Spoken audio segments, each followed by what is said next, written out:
of the responsibility carried by those entrusted with public service in all the arms of government, and to formally begin this historic celebration, we shall now witness the ceremonial presentation of the following instruments: the original copy number 1 of the Constitution of Kenya, which was assented to by the third President of the Republic, His Excellency President Mwai Kibaki, on this date 15 years ago. The national flag first hoisted at independence in the year 1963. The original musical score of the national anthem as approved by the cabinet and played at independence, the coat of arms, and finally, the public seal. The copy of the Constitution will be presented by the Honorable Attorney General, whose office is constitutionally mandated to promote and uphold the rule of law and to protect the public interest. The remaining national instruments will be presented with honor by the Kenya Defense Forces, the dedicated protectors of our sovereignty.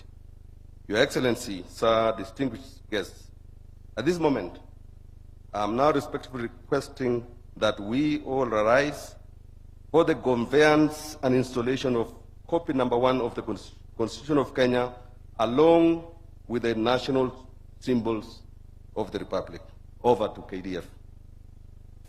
Basi Mheshimiwa Rais, hivi sasa tutaweza kupokea nakala rasmi ya katiba yetu ya Kenya, ikiweza kuletwa na mwanasheria mkuu Mheshimiwa Dorcas Oduor. Katiba, Mheshimiwa Rais, ni sheria kuu ya nchi ambayo sheria zote hutoka ndani ya katiba hii. Tarehe kama ya leo Agosti mwaka wa 2010 tuliweza kuasisi katiba hii. Tumshangilie kwa makofi mazuri mwanasheria mkuu anapoweza kuweka katiba hii mahali ambapo wageni walioko ndani ya ukumbi huu na hali kadhalika wananchi wanaofuatilia mbashara kuweza kutazama nakala ya kwanza kabisa ya katiba ya Kenya.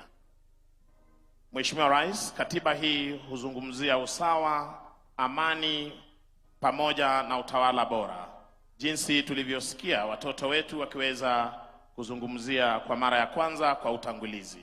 Mheshimiwa Rais, itakayofuata ni bendera rasmi ya taifa la Kenya.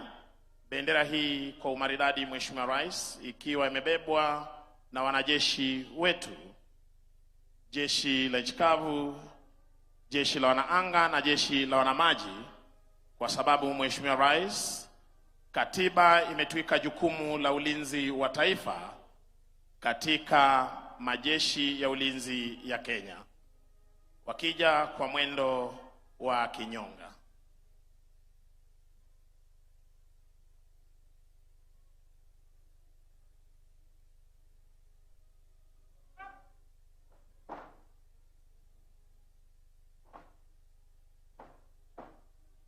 Mheshimiwa Rais, utatazama wakiweza kufungua bendera hii.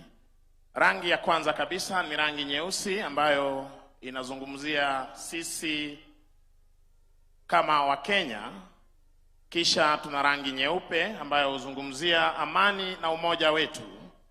Rangi nyekundu ambayo inazungumzia damu tuliyoweza kuipoteza wakati wa kupigania uhuru, na rangi ya kijani kibichi, Mheshimiwa Rais, huzungumzia masuala ya kilimo na mali ama rasilimali ambazo tuko nazo kama taifa.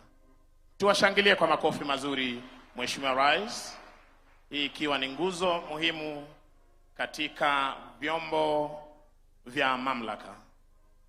Basi wataweza kukunja bendera hii rasmi ya taifa la Kenya kabla kuweza kuondoka mahali hapa.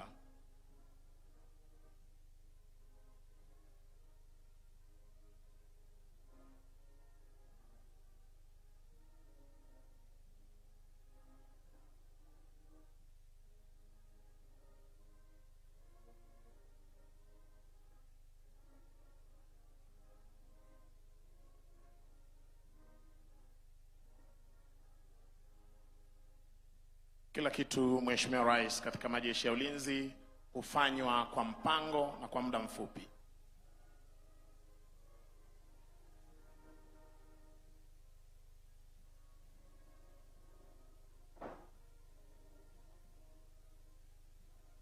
Wakiweza kuondoka kwa mwendo wa kinyonga, kabla ya kuondoka Mheshimiwa Rais wataweka bendera hii kwenye stand kisha waweze kuondoka.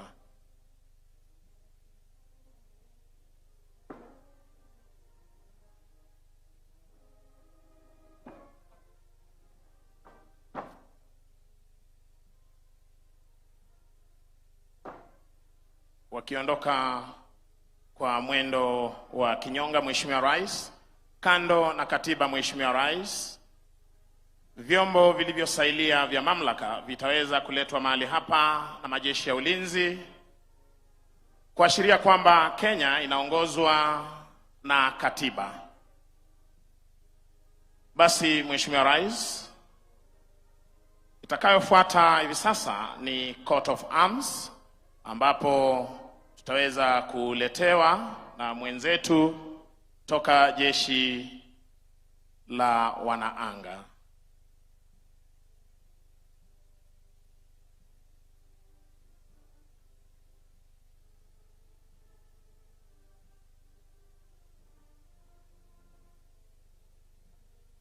Mheshimiwa Rais, samahani, ni relics za wimbo wa taifa, maneno ya wimbo wa taifa, ambapo Mheshimiwa Rais, tulivyoweza kukariri muda mfupi ulioweza kukamilika wimbo wetu wa taifa, tunaanza na kumwomba Mwenyezi Mungu aweze kuilinda nchi yetu, undugu na ushirikiano, uzalendo na hali kadhalika Mheshimiwa Rais kuzidi kulinda taifa letu. Tumshangilie kwa makofi mazuri anapoweka nakala hii ya wimbo wa taifa ama maneno ya wimbo wa taifa kwenye stendi. Mheshimiwa Rais, takayofuata ni ngao ya taifa ama ukipenda Coat of Arms, ambapo wenzetu kutoka majeshi ya ulinzi ya Kenya wataweza kuleta mahali hapa. Mheshimiwa Rais, kwenye ngao hiyo ya taifa utaweza kuona kwamba kuna simba wawili. Simba hawa inaashiria ulinzi ambao mumeweza kututwika kama wananchi wa Kenya kwa ulinzi wa taifa letu la Kenya. Mishale utakayoshuhudia kando ni umoja wetu na uhuru na kuwa tayari kulinda taifa. Kisha Mheshimiwa Rais, utaweza kuona bendera za taifa letu jinsi nilivyoweza kukariri, rangi hizo zikisimamia kila moja. Basi jogoo unayoiona ikiwa na shoka inaashiria mwanzo mpya, na kwenye chini yake utaona neno harambee linalosema sote tuvute pamoja. Mheshimiwa Rais, tukivuta pamoja tutakuwa washindi. Tushangilie kwa makofi tafadhali.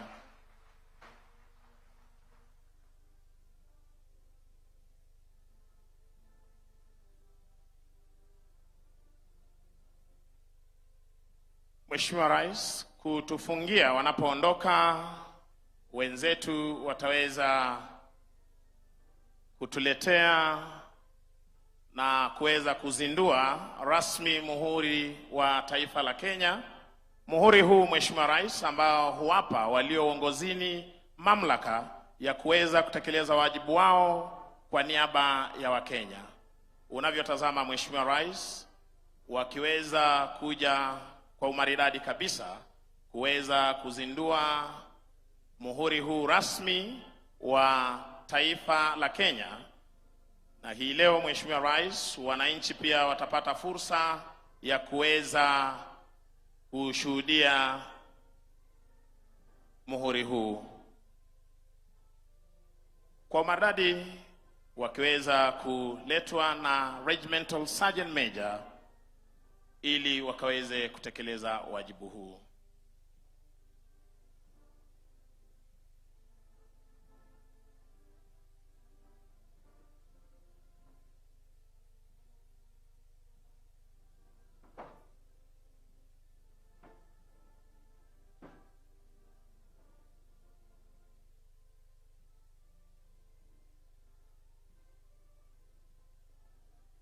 Tuwape makofi mazuri Mheshimiwa Rais wakiweza kuzindua rasmi muhuri wa taifa la Kenya.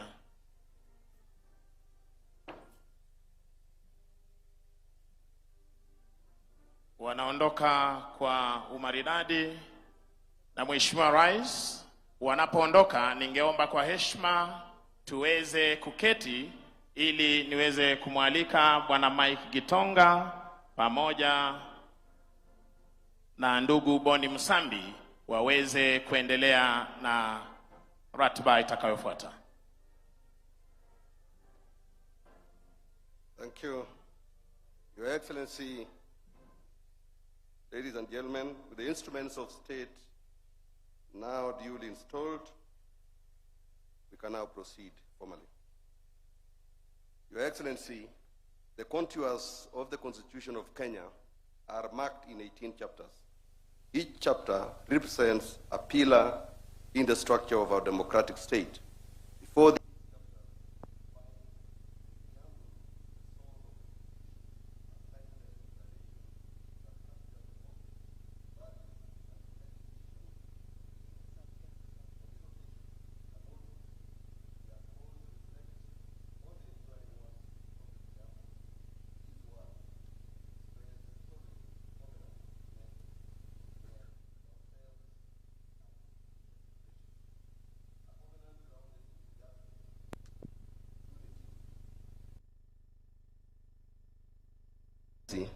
Sir, ladies and gentlemen, we will now showcase a brief replay of the promulgation day embedded in the echoes of this preamble. Ladies and gentlemen, the replay.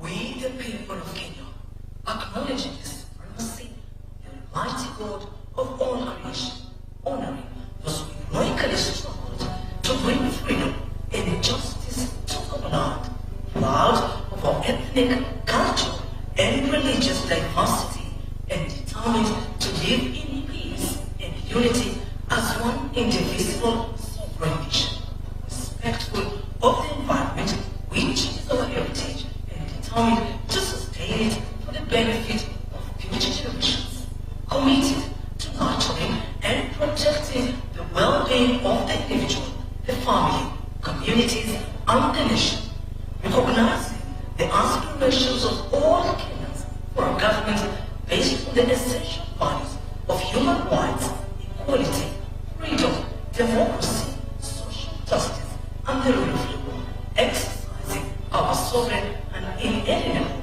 right to determine the form of governance for our country, and having participated fully in the making of this Constitution, adopt, enact, and give this Constitution to ourselves and to our future generations. God bless you.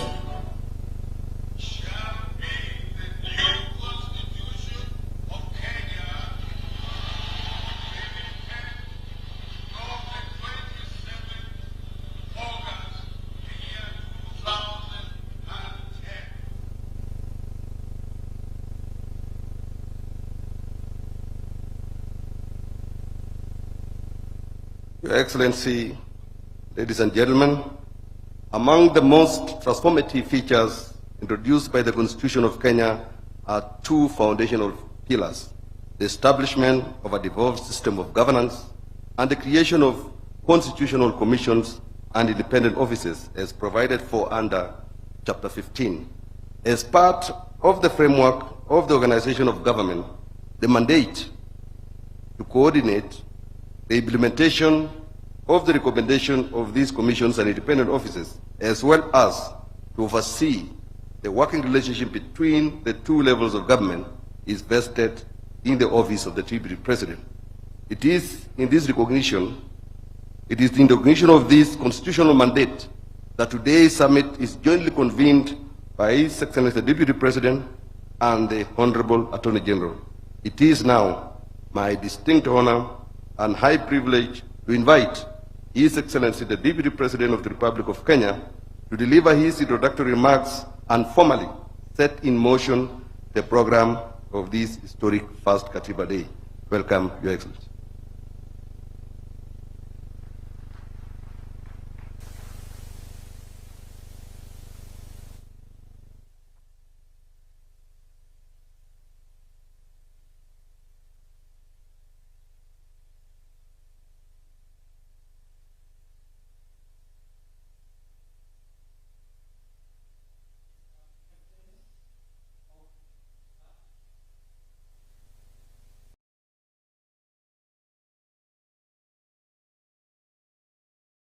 Things in the shortest time possible. The first is that we have a wonderful constitution, which is a product of the labor, efforts, and the sweat of many Kenyans for many years. This is the constitution that replaced the constitution we adopted in 1963. The main difference between the two being that the 1963 Constitution was negotiated, adopted on behalf of the people by leaders of the dominant parties at that time. And by dominant parties, I mean dominant political parties of that time. For the 2010 Constitution, first, the process took much longer. It was much more difficult, but more importantly, it involved a lot of participation of the people of Kenya, the people themselves of Kenya, in their representation. Many of that representation directly elected by the people to come to bomas of Kenya to make a constitution, over and above those who had been elected through democracy. That marks one of the biggest and most fundamental difference between the 2010 and the 1963 Constitution. While the 1963 Constitution was driven by the voices of dominant political parties, the 2010 Constitution was driven by the voices of masses of people from the grassroots, blending it with the voices of the leaders who were holding office at that time. Mr. President, we are also lucky. Our Constitution sets a very clear hierarchy of the priorities of the nation. And that is the preamble we've just listened to, and that has just been replayed here.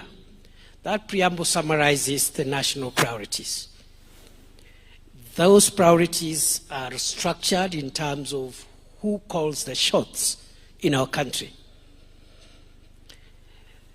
If you look at that preamble, the people assert themselves as the supreme human, the highest supreme human organ of constitution making. Unlike the 1963 Constitution, which had concepts like the supremacy of parliament and other concepts which have been overtaken by events today. Interestingly, Your Excellency, I have noted as a student of constitutional law that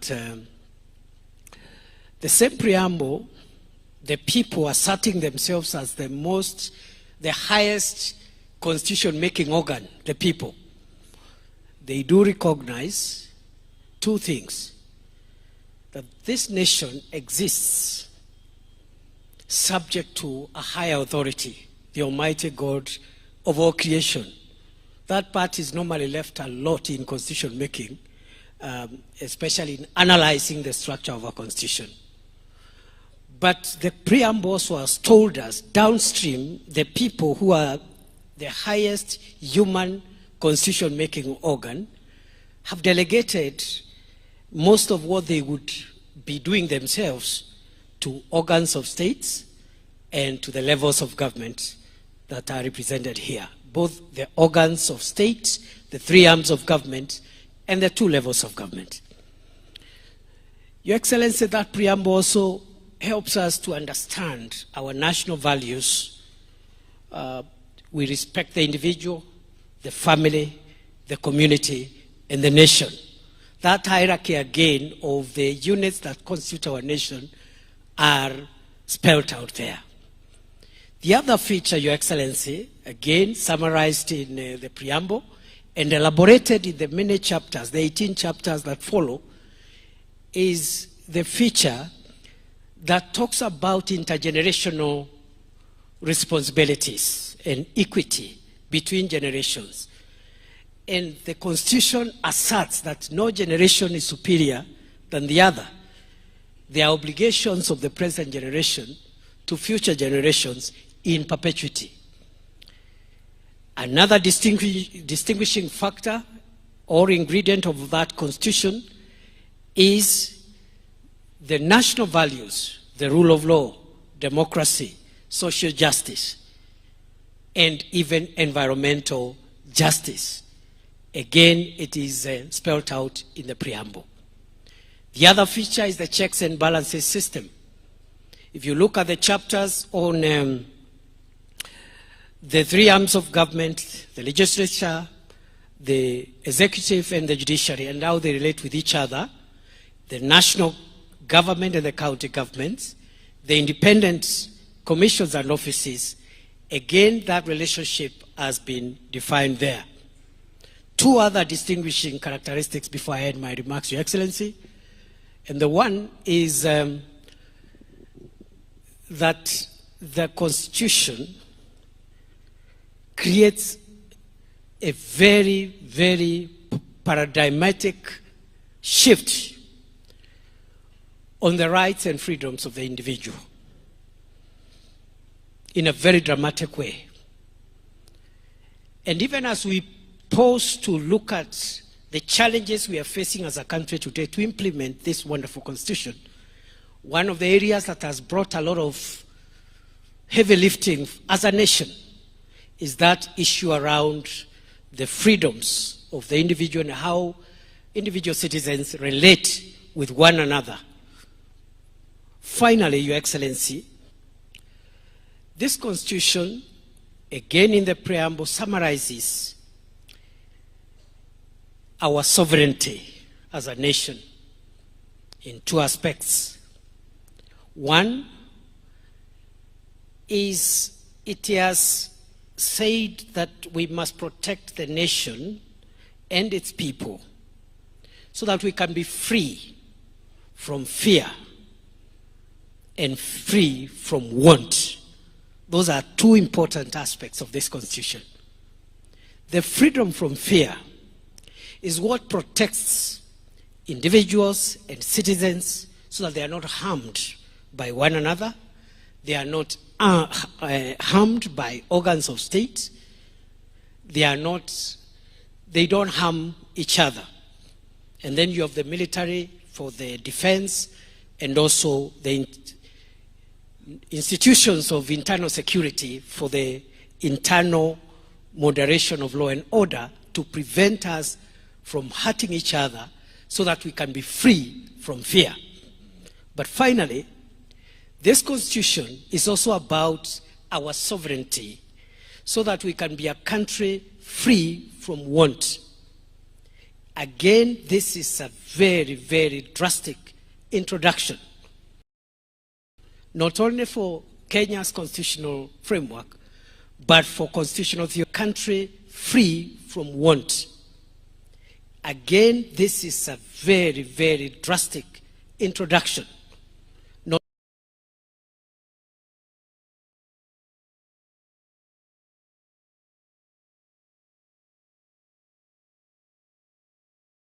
And the rule of law and civil liberties, without saying, as much as these are important, there are other freedoms that a human being must be free from to actualize their full potential on earth.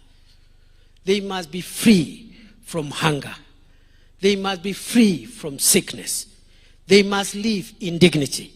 And that is the chapter on the Bill of Rights, on the socio-economic rights, which your administration, Your Excellency, has taken head on to deal with the difficult issues of public health and ensuring every citizen has the highest standard of health, making sure that we, as many Kenyans as possible, live in dignified dwellings which have sanitation, which can pass for dwellings that are of dignity, and so on and so on.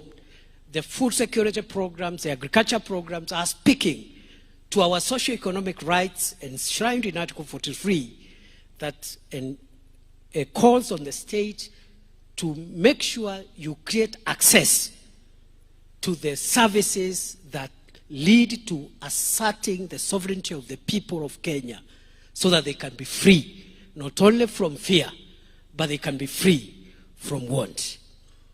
Your Excellency, as I call the panelists who are much more qualified than I am on this subject, I want to say many of the people who fought, labored and sweated so that we can have this beautiful Grunom law, this Grunom, this constitution, are not with us today.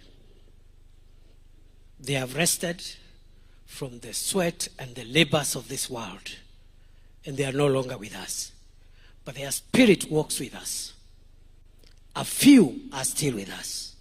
And looking around at this hall, I see many, many of those who are part of this very difficult but important project for recreating a new Kenya. I have seen former Prime Minister Raila Odinga and many others. And I think I am in good space, and I look forward this afternoon to refreshing my memory, my mind, and my value system as a Kenyan on what I need to do to make sure that I live to the spirit, and I live up to the spirit and expectations of the Constitution in the office that I occupy. With those many remarks, Your Excellency, I've been requested to call the panelists. I don't know where they'll speak from. You give me that program, Michael. Just a minute.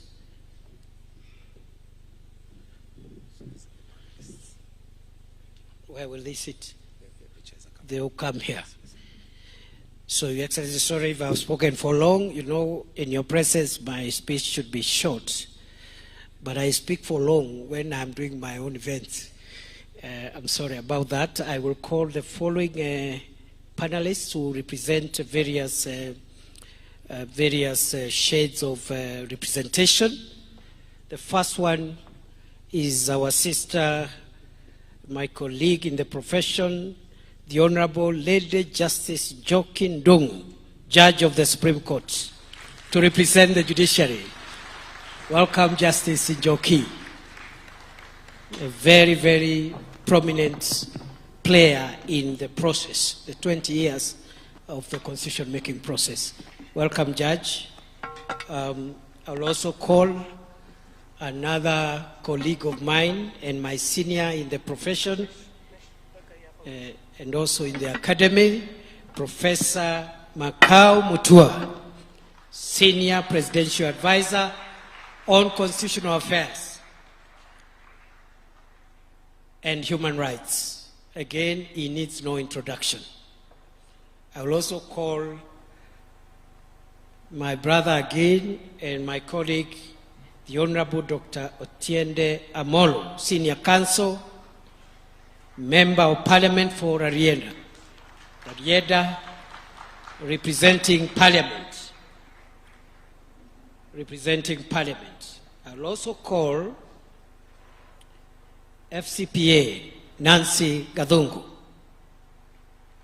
Auditor General, who will represent constitutional commissions and independent offices.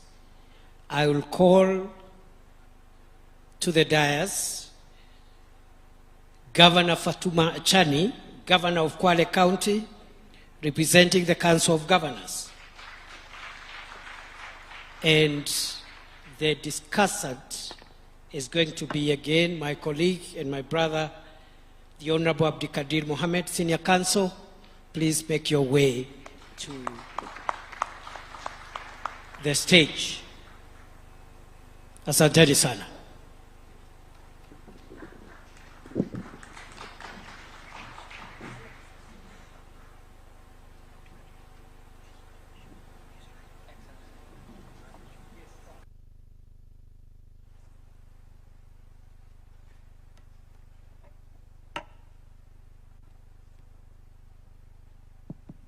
Thank you, Your Excellency.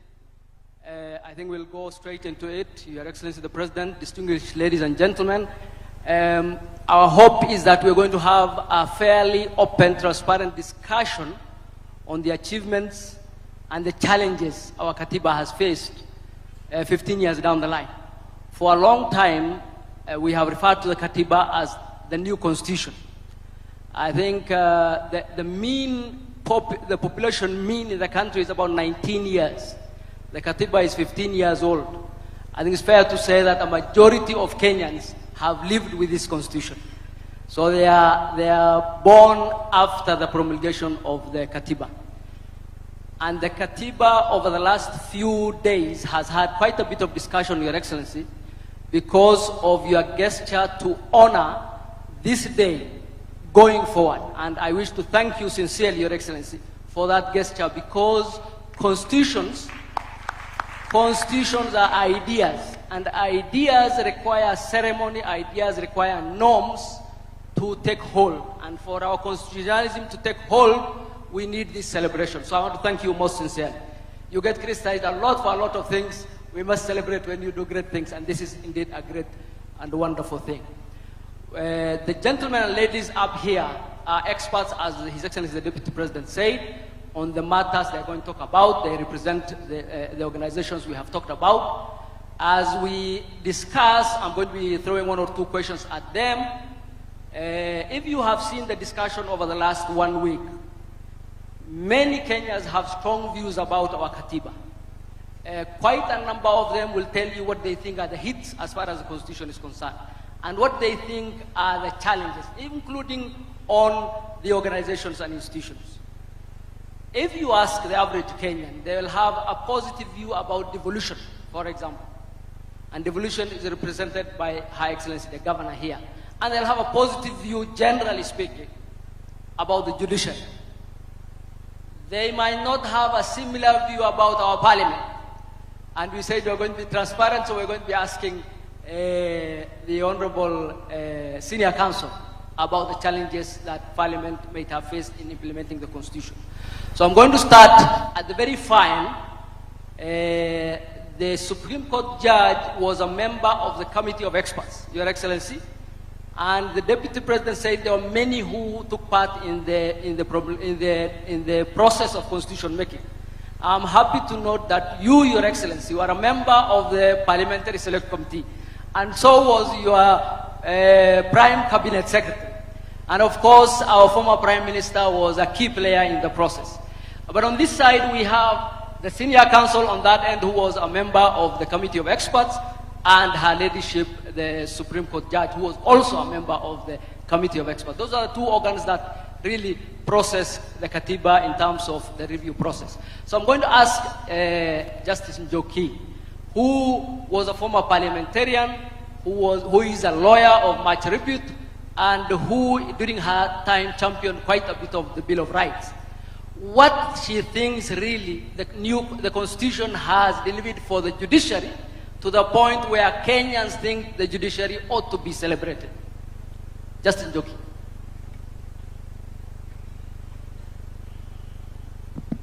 Thank you very much, Chair. I think that the thinking during the drafting of the Constitution, that the judiciary was a subject matter, that there was trust deficit around the judiciary because most of the judges, or all the judges, were direct presidential appointees. The judiciary had no budget, and therefore Kenyans were very untrusting or distrusting. I think moving from the promulgation of the Constitution of Kenya 2010, we've seen many changes. We now see far much more decisional independence of judges, where judges fear not that night phone call from State House, as was in the dark days. where now we have seen more operational independence as gradually the judiciary is getting a little bit more funding, that is increasing staff, we are now increasing judges. The judiciary is now operational in 47 counties, and therefore access to justice, which was partially a vision of the Constitution, is now, we are on the journey there. There's also the issue of Kenyans who now come to the judiciary. And people say that Kenyans are very litigious. They come to court on every matter. I think that it should be celebrated. There was a time before the Constitution of 2010 when not all Kenyans could come to court. There was the issue, what we call formally in the legal language, of locus standi. But now, any Kenyan can come on any issue, and they are doing so. And therefore, I do believe that the Constitution is working, and the judiciary too. Thank you very much. A round of applause for her, but I'll still be with her. And we said we're going to be transparent. So indeed, there are also those who see some challenges when it comes to the judiciary in terms of overreach of the judiciary. For example, the gentleman next to me, representing the executive, probably will say they are having it difficult to run the executive because of overreach by the judiciary. There are those who would say that the judiciary has independence, it cannot be touched by any outside party, yet the judiciary shields its officers from accountability. What would be the remarks from the Lady Justice? And I understand you are a sitting judge and your remarks will be circumscribed. I think that the Constitution is very clear in Article 10, where all the national values bind all state officers, those who work in the executive, those who are in parliament and in the judiciary, that we must follow the rule of law, that there must be transparency, accountability, we must allow participation of the people. Therefore, it is the duty of the judiciary to be the guardian of the Constitution and to defend where any arm of government does not follow the Constitution. That cannot be judicial overreach. That can only be fidelity to the Constitution. There are many challenges, of course. We've seen that as we listen to some of the cases. There are a number of turf wars. You know, some of the cases that come before us, some are between Senate and the National Assembly, others are between the national government and the county government. But those are disputes that we do resolve. However, there is a concern that sometimes political questions are brought to the courts, and courts cannot answer political questions. Courts may only answer judicial questions and points of law, and perhaps therefore the political class ought to be encouraged to resolve political disputes outside of the corridors of the courts. Thank you very much. Let me go on the other side. Senior Counsel, Parliament is the first institution of the Constitution. Much is given by the Constitution to Parliament. It has the power of the purse, it has the power to vet the President's senior appointments, it has the power to make laws, it has the power to summon any and all government organs. Yet, I think I speak for many if I say many Kenyans are not happy with our National Assembly and our Senate. Starting from the President and the former Prime Minister all the way to the villages. What is it about Parliament that has not endeared itself to the people as far as the powers given to Parliament by the new Constitution and the powers given by the people to Parliament? Thank you, Session Chair. First, allow me to thank the President for the proclamation. Your Excellency, you will be surprised when you are watching the ceremony for promulgation. I'm sure you did not see the committee of experts anywhere. We were 9 of us, 3 international experts, 6 local experts.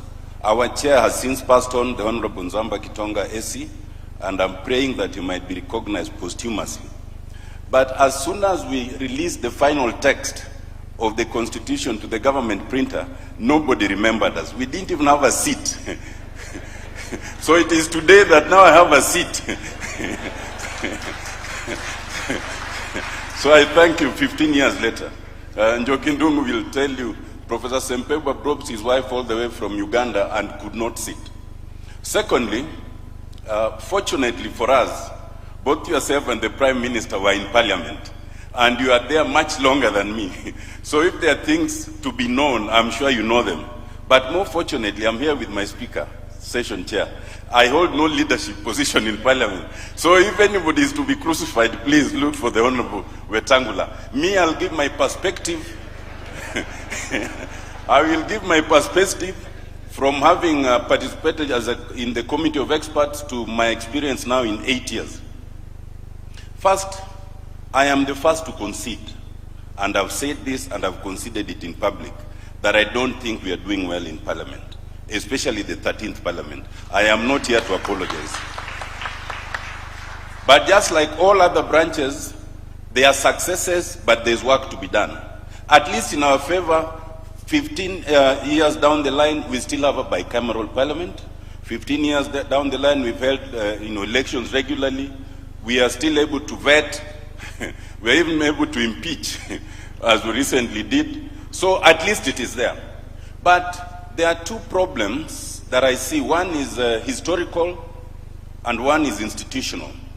The historical one, Chair, you will remember, is the problem between the National Assembly and the Senate. In the Committee of Experts, we had designated the Senate as the upper house. You who were in Parliament then decided that we did not need a Senate and removed it. When it came to us, given the historical experience that we had in this country, we decided we needed a Senate at least to protect devolution. So unfortunately, all the powers we had given to the Senate were removed, and we left the Senate with a threadbare role of protecting devolution and taking care of the interest of the devolved units. Very little. And ultimately, therefore, with the subsequent interpretation by the Supreme Court and all, there remains sibling rivalry between the Senate and the National Assembly, and sometimes it becomes a problem for Parliament as Parliament. That is historical. The institutional one is one of our creation, and it was created before I joined Parliament. We changed, the Committee of Experts had proposed a parliamentary system. Members of Parliament, in their wisdom, in Naivasha, changed it to a presidential system. And so we had to make things to adopt to that presidential system. Whatever we made to adopt to the presidential system does not seem to have been reflected in the structure of politics. So that what we have now is you have members of Parliament from the party that is in the executive, and because they are the majority in Parliament, they call themselves government. You have members of Parliament from the minority who call themselves opposition. Members of Parliament are yet to learn that there is no government or opposition inside of Parliament. There is only the majority and the minority, and collectively we are supposed to oversight the executive. That we have not learned, and it's something we struggle with, and that's part of the problem. I think moving forward, there are things to be done. One, if Parliament must seriously work on the trust deficit that we currently have. But secondly, and Njoki talked about judicial overreach, we had a colloquium with the judiciary recently, and I made the proposition that while the judiciary is free to handle Parliament in any way, especially when it's doing a quasi-judicial duty, please let Parliament handle legislation, because there are inbuilt mechanisms. You can find us wrong later. But lastly, from the executive perspective, it must also reduce its chokehold on Parliament. Kidogo tu, then we'll be able to move forward. Thank you very much. But may I remind the senior counsel that power is never given. The Constitution has clothed Parliament with the powers to oversight the executive. It's just that Parliament has decided to go to sleep. So probably is to ask Parliament to wake up and don't give the President everything he asks for. So let me ask Professor, who represents the President's office. The executive is the largest organ of government. The executive is the implementer and usually is the culprit when it comes to rights. What is it about our Katiba that has limited the powers of our executive to make sure that the executive is accountable to the people. Thank you very much, Abdul Kadir. I just want to say, first of all, you'll sympathize with me because you have asked me to answer a question and to speak about the executive in the presence of my boss. I have told you in the military, when you want to speak freely, you ask your commander to speak freely. So we'll ask the president to give you permission to speak freely. Luckily, the 2010 Constitution protects me from any adverse conduct from anyone in the Republic. I just want to say that of the three arms of government, the one that has the awesome responsibility for the security, the protection, and the prosperity of the Republic of Kenya is the executive. This is a job like no other. Now, in constitutional theory, as you know, and political practice, the three arms of government are supposed to be co-equal. But I think it is common knowledge to philosophers and scholars that the executive is the first among equals. And you recall, of course, that democracy itself as a phenomenon for the governance of society is a very difficult practice to execute. It was none other than Winston Churchill, who opined that democracy is the worst form of government except for all the others.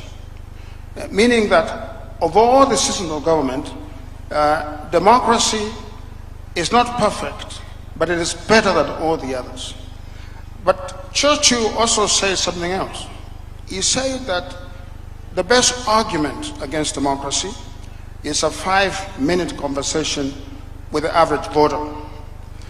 What I'm trying to say is that the performance of democracy is very difficult. If something goes wrong in the country, citizens will not blame the legislature. They will not blame the judiciary. They will look to the president. The president and the executive have a thankless job. If there's a terror attack, he is blamed. If there's a flood, he is blamed. So I just want to say that for this system of government to work in our constitution, we need to understand that the doctrine of separation of powers and of checks and balances works only when there's comity and there is interdependence among the three arms of government. I like to say that this doctrine is like the function of the knee. The knee has the thigh bone, it has the leg bone, but it has the cartilage. The cartilage is that matter that makes it possible for the knee to function. If you remove the cartilage, you're going to have both bones rubbing against each other. So what I'm trying to say is that the judiciary is a cartilage of a democratic polity. It must do its job in our constitution. The legislature obviously must make laws. The executive must implement those laws. And so what our constitution gives us is a system in which the three arms of government, they are independent, I want to say that, but fundamentally, when they practice governance, they do so in a way that is interdependent. And I think there should be no mistake about the concept of interdependence. That concept does not mean that the judiciary, for example, when it is looking at policy, it is looking at the decisions of the government, of the executive. It does not mean that if it exercises its mind on, for example, the principle of the political doctrine, okay, giving the benefit of the doubt to the executive, because of its awesome responsibility. It does not mean that the judiciary is ceding its independence. It means that it's understanding how the system works. The system works in a give and take way, and the system works only when there's comity among the three branches of government. I just want to say also, because of recent conversations that have taken place, that the legislature itself, it represents the people. So, in a sense, the legislature must be almost as clean as Caesar's wife. Okay?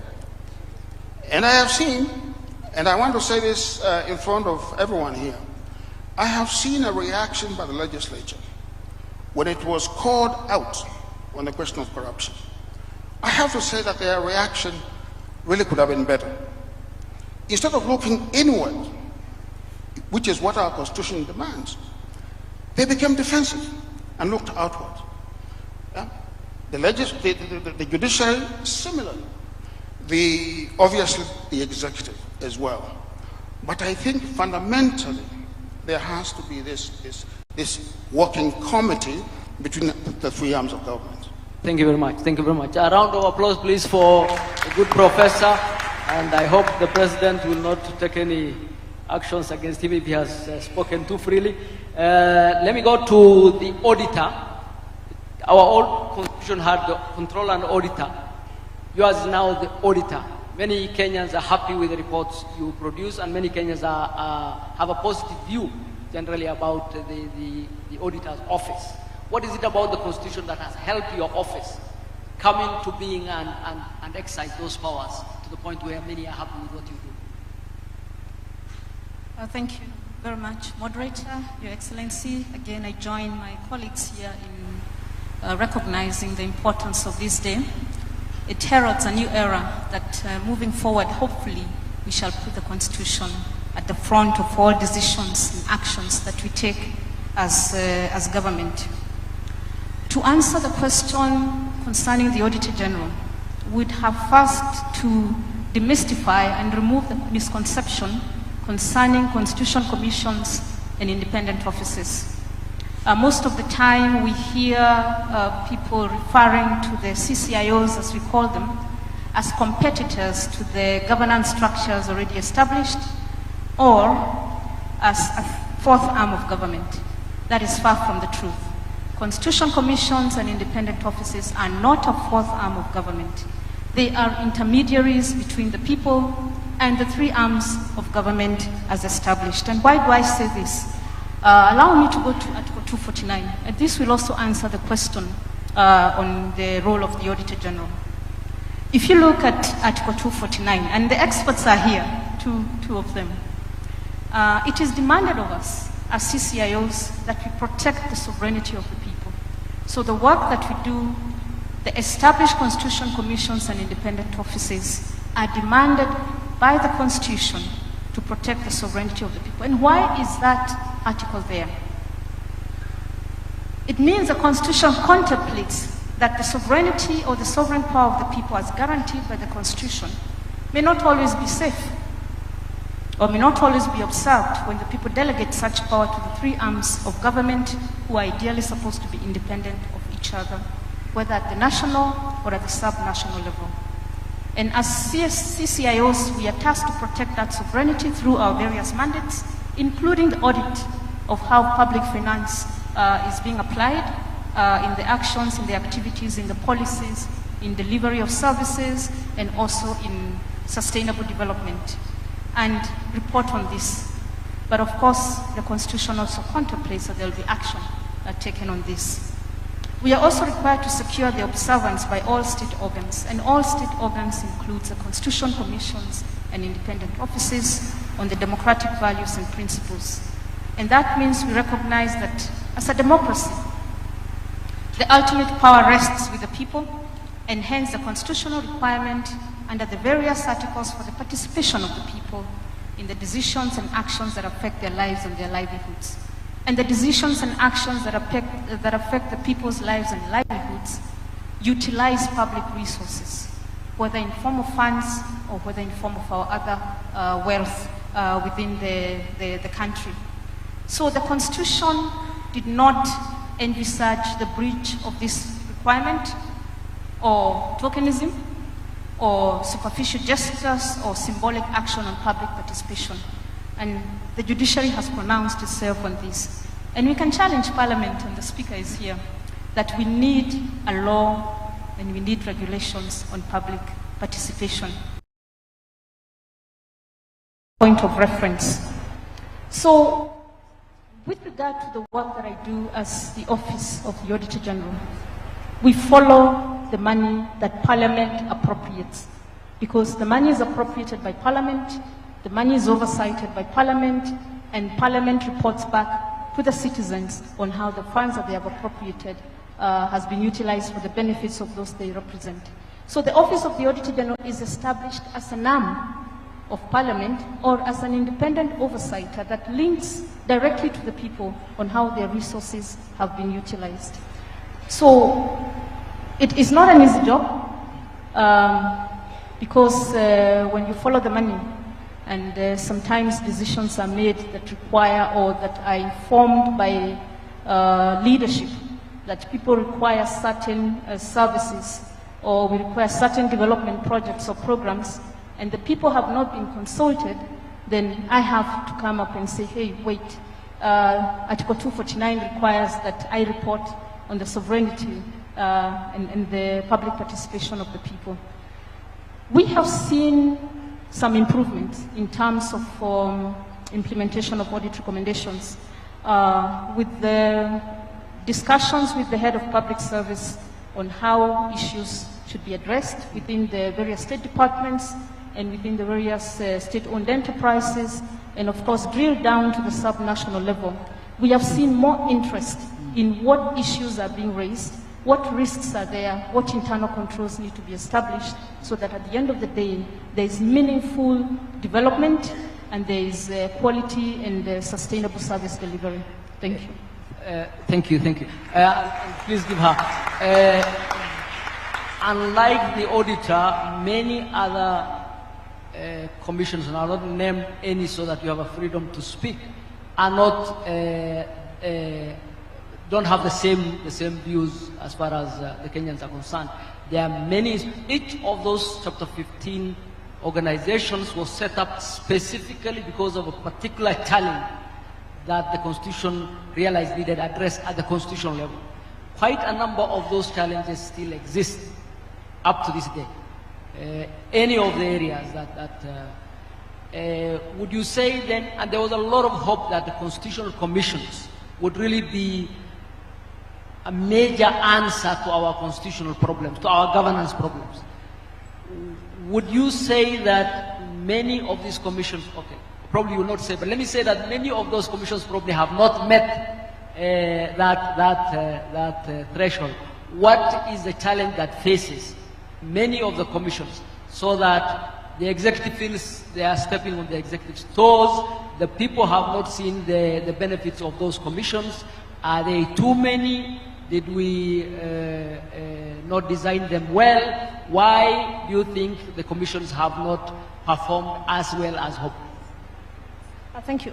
We have to go back to what I said earlier, the perception that constitutional commissions and independent offices are competitors with established governance structures, especially within the executive. We have a lot of overlapping mandates where you find the executive state departments do not want to let go of functions that purely belong to a constitutional commission and independent office. And therein lies the problem, that the funding that should go to a constitutional commission to carry out its mandate continuously and effectively is first of all not there. And then there are perennial disagreements between particular state departments or other agencies on the role and mandate of constitutional commissions and independent offices. However, there have been a lot of successes. And we've seen, and unfortunately, sometimes other agencies take credit. If you look at some of the work that's done, for example, by the National Land Commission, you'll find that when it comes to discussions in public, it is the Ministry of Lands that will be at the forefront. My good friend Alice is looking at me. If you look at, for example, when we are dealing with the teachers in the country, You will not hear the Teacher Service Commission being mentioned. You'll hear the Ministry of Education. But the boardroom discussions and the decisions made to ensure we streamline education is under the Teacher Service Commission, including many others. You look at the control of budget, and I think you asked why now control of budget and Auditor General. It was part of ensuring there was independence. We had a controller of budget department within the Office of the Auditor General, because I am from those days, and it used to do purely the work that the controller currently does, but not as in-depth as now required of her by the Constitution. And then we'd go back later and audit, and there would be question, why are we auditing and raising an audit query, and we approved the funds in the first place? This separation means that the controller is able to sort things upstream before the auditor comes downstream to ensure now that the funds that she released or she authorized are utilized properly. So there are many examples of successes by Constitution Commissions. Maybe what we now need to do is ensure the voice of the Constitution Commissions in terms of the achievements is actually at the forefront and not drowned by other agencies. Thank you. Your Excellency, Governor, there is no doubt that majority of Kenyans view devolution as the most successful new addition that the Katiba 2010 delivered. Many have, in fact, many call it the heart of the Constitution. What do you believe devolution has delivered for the people to get that kind of kudos from our people? Okay, thank you so much, Moderator. I must say I congratulate the drafters of this Constitution, and that is why I'm sitting here. It's because of it's the fruits of the Constitution. You can't imagine a girl from a marginalized community sitting as a governor and sitting before a committee of experts. That's a milestone, and that's why I'm saying the Constitution has immense gains compared to the challenges. Devolution is one of the gains of the Constitution, and it has brought governance, and it has promoted equity, inclusion, and also local development. If you look at the county governments, you can see in some areas, after 50 years of independence, they are now taking tap water for the first time since independence. We can see in health, the first years in Mandera was done during devolution. That's progress. Looking at Coast Region, the whole of Coast Region, we only had one facility serving as an ICU center. That is Coast General Hospital. But because of devolution, I have an ICU center in Kwale. We have renal units. I have an oncology center. So devolution has brought a lot of change. It has given people opportunity to participate, to propose what they want. We've given our people the opportunity to decide on what they want the government to do. And that's why we've seen a lot of changes in counties in terms of health, ECDs, like in my county, from 0 ECD to 540 ECD centers, from 0 ECD teachers to around 900 ECD teachers on permanent and pension basis. And this is happening all over the country. In terms of economy, the local economy has grown. Looking at my county, we have over 200 women and youth group companies who are doing business with the county government. It never used to happen. It's happening now. So devolution is a real thing which the Constitution brought to the people of Kenya. Asante sana. Now, with good things comes challenges. There are those who view governors and officials of the counties, or let me put it this way, how would you suggest we address the rampant question of misuse of funds at the county level? Okay, thank you. I must say, I don't know what's happened. It's like everybody's looking at the county government. and the money is all over the country. But you look at everybody condemning and criticizing county government when it comes to corruption. I want to call upon Kenyans to go and see what is happening in counties. True, the Auditor General does audits of all our books. So when you talk of corruption, unless the Auditor General does not do her work, but because they do audits, where does the corruption come in? So as counties, it's unfortunate that each and every time they talk of governance, they talk about corruption. There's so much, there are a lot of challenges which we are facing as county government, but all in all, counties are doing a lot of work. Thank you very much. And I agree with you, it's because of the transparency. Everybody knows every shilling that comes to the counties. Just like CDF. CDF, for those who have been in employment, will tell you is one of the most useful use of the shilling. The Kenyan shilling, one of the most useful uses is CDF. But because of its challenges in terms of the constitution, and because it's so transparent, it attracts a lot of negatives. But so are counties, and I agree. I think that's a good thing. I think it's good to accept that the challenges are there and see how we can address. Let me say that our Katiba came with a lot. Constitutions are generally about limiting power. They're about limiting the power of the government.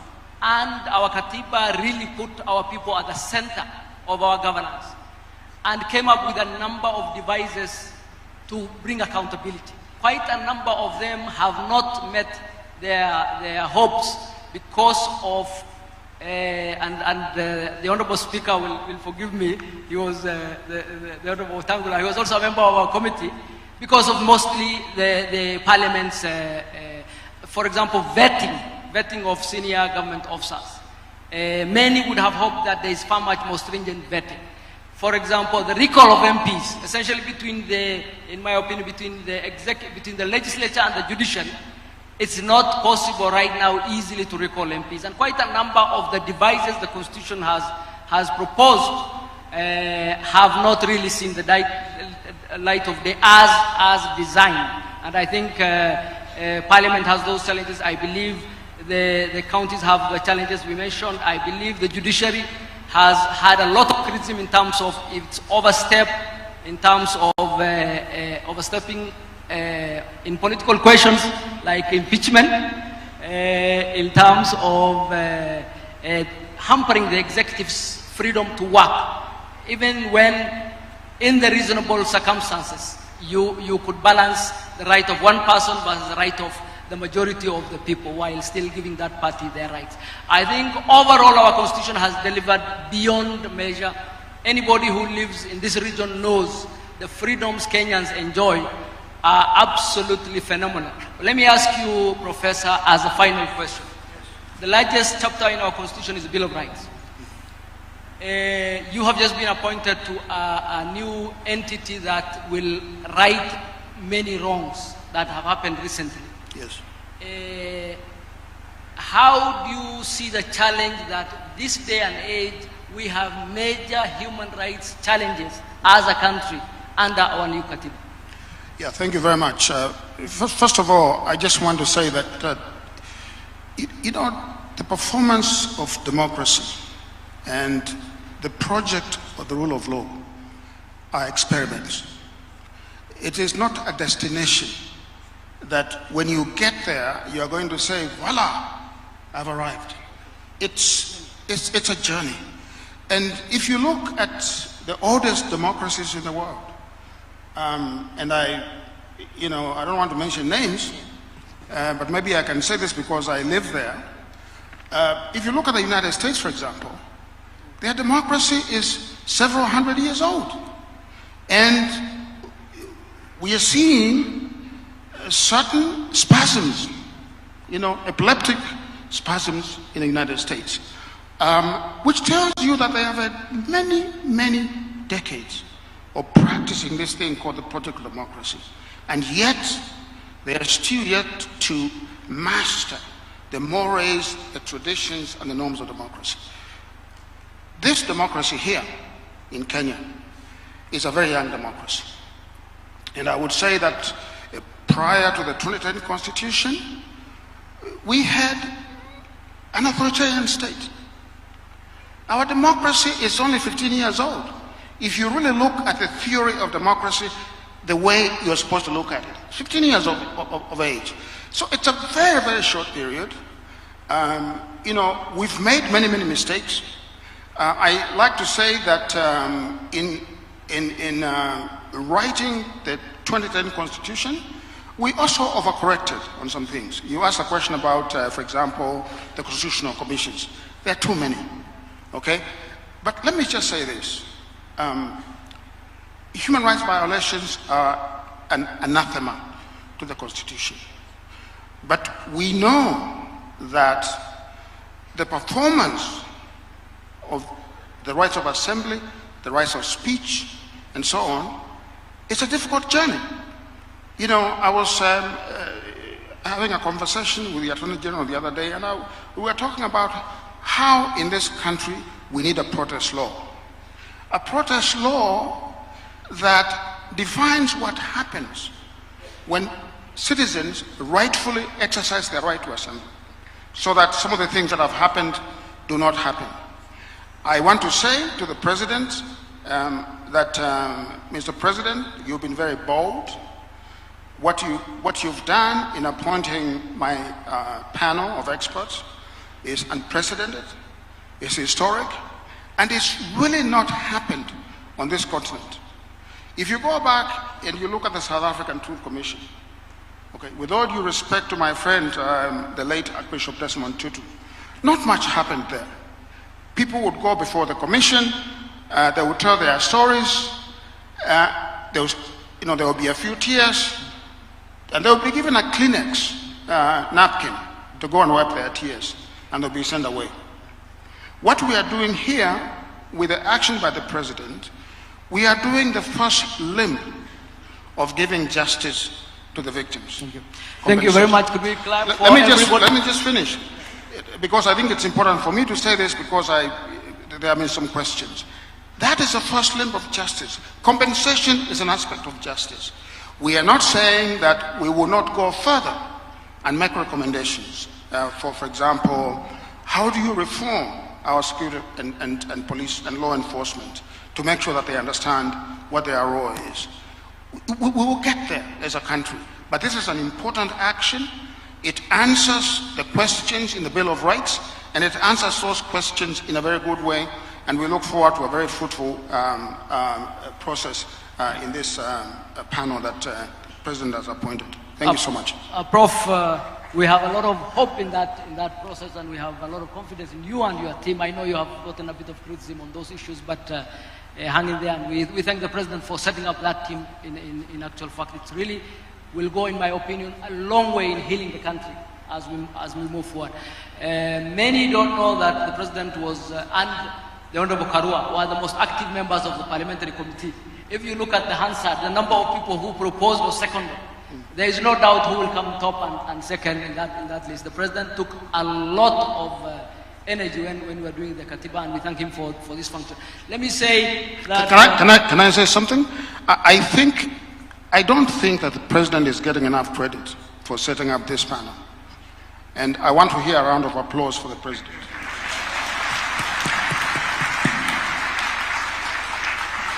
Thank you very much. Let me bring it to a close, because the President has to speak on many other items on the agenda. Let me thank the President for setting up this day. Let me thank the organizers for putting it together. Let me thank my panelists for a wonderful presentation. Could you give them a round of applause, please? Asanteni sana. Thank you very much.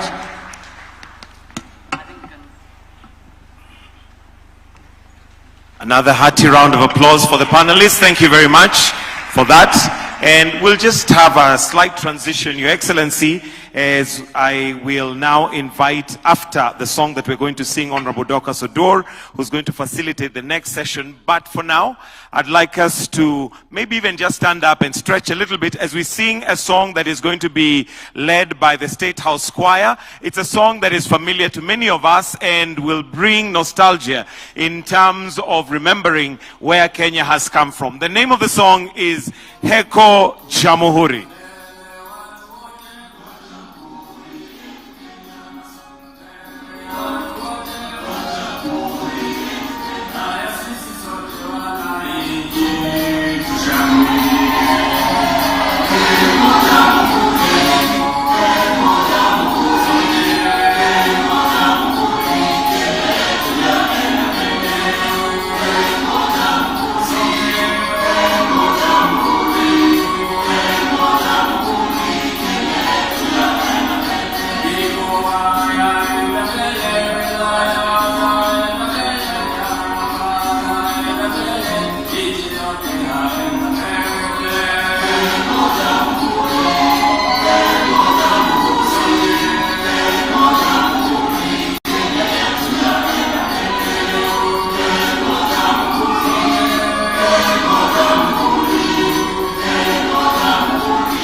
sasa tunao uhuru kweli wa Kenya, wajitawala wananchi wafurahia. Kenya iko huru, Kenya iko huru, Kenya iko huru, madaraka ni yetu sasa. Kenya iko huru.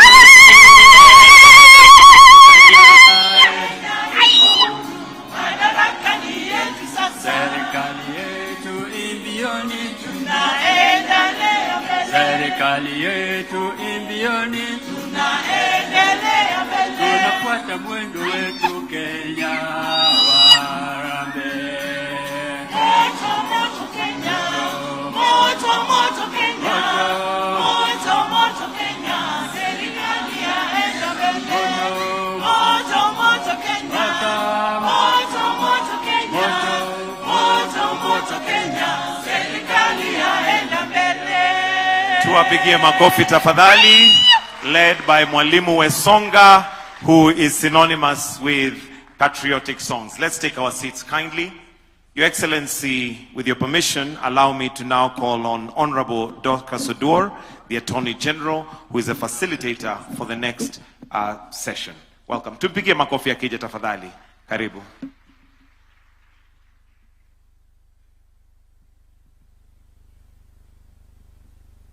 Your Excellency, Dr. William Ruto, CGH, President of the Republic of Kenya.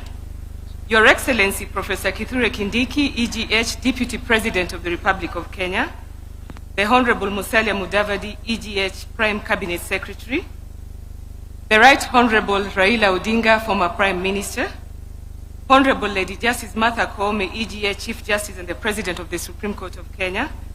The Right Honorable Dr. Moses Wetangula, Speaker of the National Assembly, and the Right Honorable Amason Jaffa Kingi, EGH, Speaker of the Senate. Distinguished ladies and gentlemen, good afternoon. Although I am the facilitator, but I was also called upon to make some remarks as the Attorney General. I rely on all the courtesies as have been observed, and I will go ahead and make some few remarks. The Constitution of Kenya puts Kenya on a firm path of constitutionalism and the establishment of a constitutional democracy. To realize this new imperative requires a fundamental mind shift, both in the operations of the state institutions as well as in our social interactions as citizens. The full promise of the Constitution will only be realized if each of the three organs of state, as well as all the independent commissions and offices, embrace the constitutional spirit of public service, public accountability, respect for human rights, and independence. They must remain robustly independent, but constructively interdependent. It is essential that they execute their mandates effectively, but at the same time, eschew tendencies of isolationism. The Constitution rests and is supported by four broad pillars: robust framework for a people-centric public engagement, as has been articulated by the panel before, independent and functional judiciary, executive and legislature, political goodwill. The Constitution presupposes that its transformative superstructure will be implemented in the context of a marching culture of compliance. So when we speak about political goodwill, it is the will of everybody who is holding leadership position. Every time we speak about political goodwill, we look at the president at the top. But all of us who are leaders are called upon to support the implementation of the Constitution. The fourth one is public vigilance. When people go to court and fault the government, it raises eyebrows. However, we think that is a very good thing because that is the only time that the Attorney General and the petitioner are together. The principles are the same. Then why do we sometimes object to those applications or petitions? It is because we believe in the same principle, but the facts that support the principle could be different. So all of us support independence and accountability. The institutions represented that will speak this afternoon must carry the burden of delivering services to the people of this great republic, even as they bathe in the high-minded ideas of independence, separation of powers, checks and balances that are so well elucidated in our progressive constitution. These are not concepts introduced to invite division or supremacy battles between manning organs and institutions of the state. Rather, they are grand ideas necessary for the proper functioning of a modern democratic state such as ours. The success of Kenya will ultimately be measured by the success and health of our constitution and our demonstrable respect for the totality of what it stands for, what it promises, and what it delivers. In my view, it is the realization of the Bill of Rights in its full gamut, social, economic, political, and cultural elements that provides the ultimate touchstone. As the chief legal advisor to government, the Constitution provides the bedrock against which we discharge our mandate. It is our North Star. When we provide advice to all organs of government, our focus is on promoting fidelity to the Constitution and practice of constitutionalism. The arms of government need to recognize that they are cogs in the same wheel. The successful implementation of the Constitution requires a cooperative and collaborative approach to governance, one that seeks to respect the architecture of the Constitution and the sovereignty of the people. The Attorney General's office will continue to be the defender of the rule of law, a faithful dispenser of legal advice and protection of the public interest in all its work, whether it is court representation, review of legal documents, legal aid, legislative proposal development, or legal advice. As we mark the 15th anniversary of the 2010 Constitution, we celebrate the sacrifices made by Kenyans to get the documents. We recognize the responsibilities bestowed upon the Attorney General in ensuring deepening of constitutional democracy, and we commit to always be guided by the Constitution in supporting the people of Kenya, the executive, the judiciary, and the legislature in our continued quest to implement the social contract faithfully. For all those in the panel today that will speak after me, let us reflect on how best we can enhance collaborative engagements and increased adherence to the constitutional principles and requirements in a manner that promotes harmony and sustainable development. As the Attorney General, I'm honored to steward this reflection segment on Katiba Day Constitution at 15. Today marks not only a celebration, but a moment of honest stock-taking. Our Constitution has anchored democracy, human rights, and the rule of law, and has redefined the relationship between citizen and state. It calls us to integrity in governance, inclusion of all voices, fidelity to public service, and accountability in the exercise of power. At 15, the Constitution challenges us to deepen its promise, to guard against complacency, and to remember that each institution is only as strong as the trust it inspires. This is why we pause today to hear directly from the custodians of our constitutional order how far we have come, what lessons we must heed, and where we must go. In my conclusion, while reflecting on the theme of this day, which is Katiba at 15 years, our covenant, our promise, our future, I would then pose the following questions to Kenyans to have a deeper, sincere, and honest reflection. I'm a human being, I could be wrong. And no human being is beyond repair. The first question, is devolution working as was envisaged by the framers of our Constitution?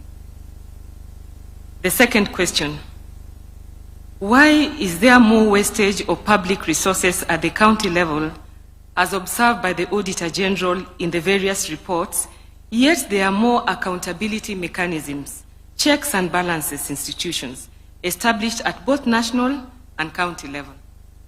The third question, why would we allow the electoral cycle after every 5 years to be the determinant of the calls for constitutional reforms? The fourth question, is it then time for us to audit, review and evaluate the Constitution to see whether it is working or not working as intended by the framers of our Constitution? Somebody might ask, What is the Attorney General doing to realize the aspirations of the people and the provisions of the Constitution? We have 4 major interventions as the Office of the Attorney General, and in our pursuit of the full realization of constitutional gains, the Office of the Attorney General has initiated a series of interventions designed to bring the Constitution closer to the daily lives of the people.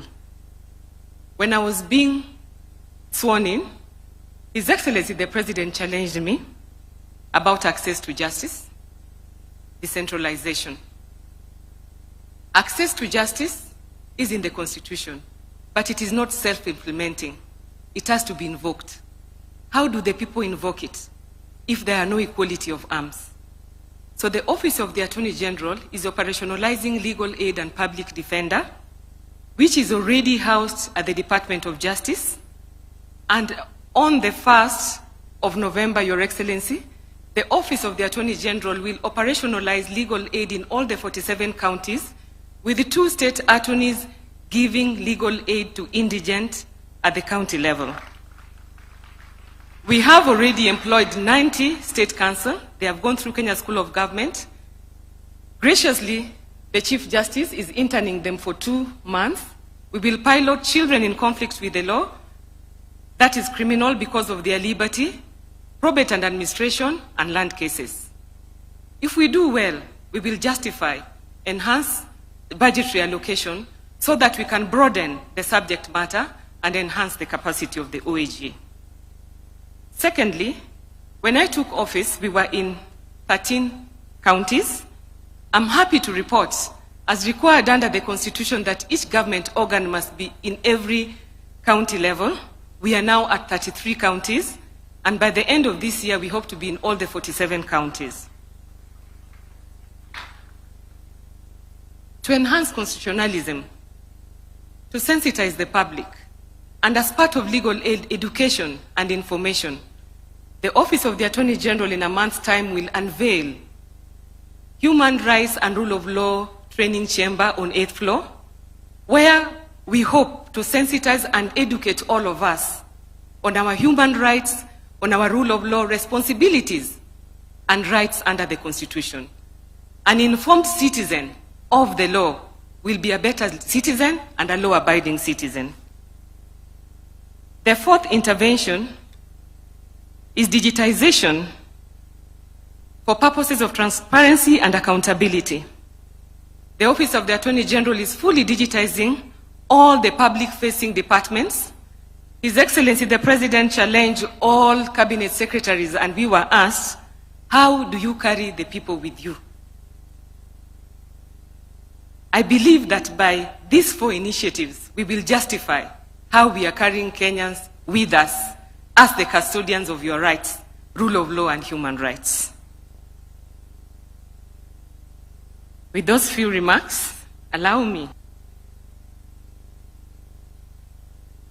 to now shift as the facilitator. And as we reflect on this covenant, I'm reminded of the words of the late Chief Justice of South Africa, Ismail Mohammed, who observed that the Constitution is not a mere set of technical prescriptions.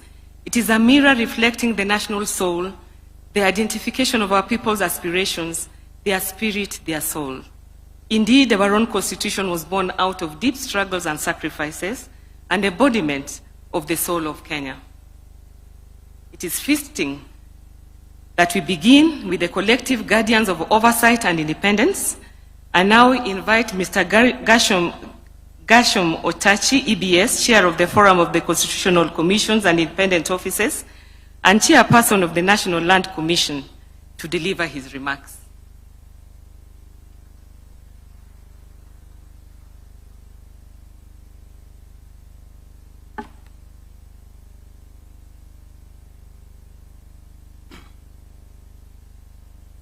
Your Excellency, the President of the Republic of Kenya, Dr. William Samoei Ruto, allow me to ride on the protocols established. Your Excellency, let me start by applauding you for this engagement, a very important engagement I think will remain etched in our minds as we conclude this and think ahead. Let me also bring my greetings to you, Your Excellency, the leaders present, and all the Kenyans from the Caucus. Your Excellency, the CCIOs brings together 15 constitutional commissions and 5 independent offices, generally under the Chapter 15 commissions, but even those that are analogous. Your Excellency, fellow Kenyans, 3 years ago, the Caucus celebrated an anniversary of 10 years. Why 10 years? Because after the Constitution was promulgated, it took a period of about 1 to 2 years to pass various statutes, appoint commissioners, and set up the commissions and independent offices. So when we celebrated the 10th anniversary, it was basically a stock-taking anniversary. And last year, thanks to the support and facilitation by Your Excellency, again, we held a retreat in Naivasha of all the chairs and the holders of independent offices, as well as the commissioners, where again we reflected on the journey. I will pick out some highs and lows, or hits and misses. Just examples, because there are many. On the lows, what cuts across us is budgetary support that is insufficient. And that has been the case over the years. Resources. And that is a cry across the CCIOs. I say that generally because each of the independent commissions has its unique challenges. But that is a common factor. But I'm happy to report that in the recent past, we have seen from Your Excellency support in terms of growing budgets. I can personally speak of that about my commission and others that I have spoken to.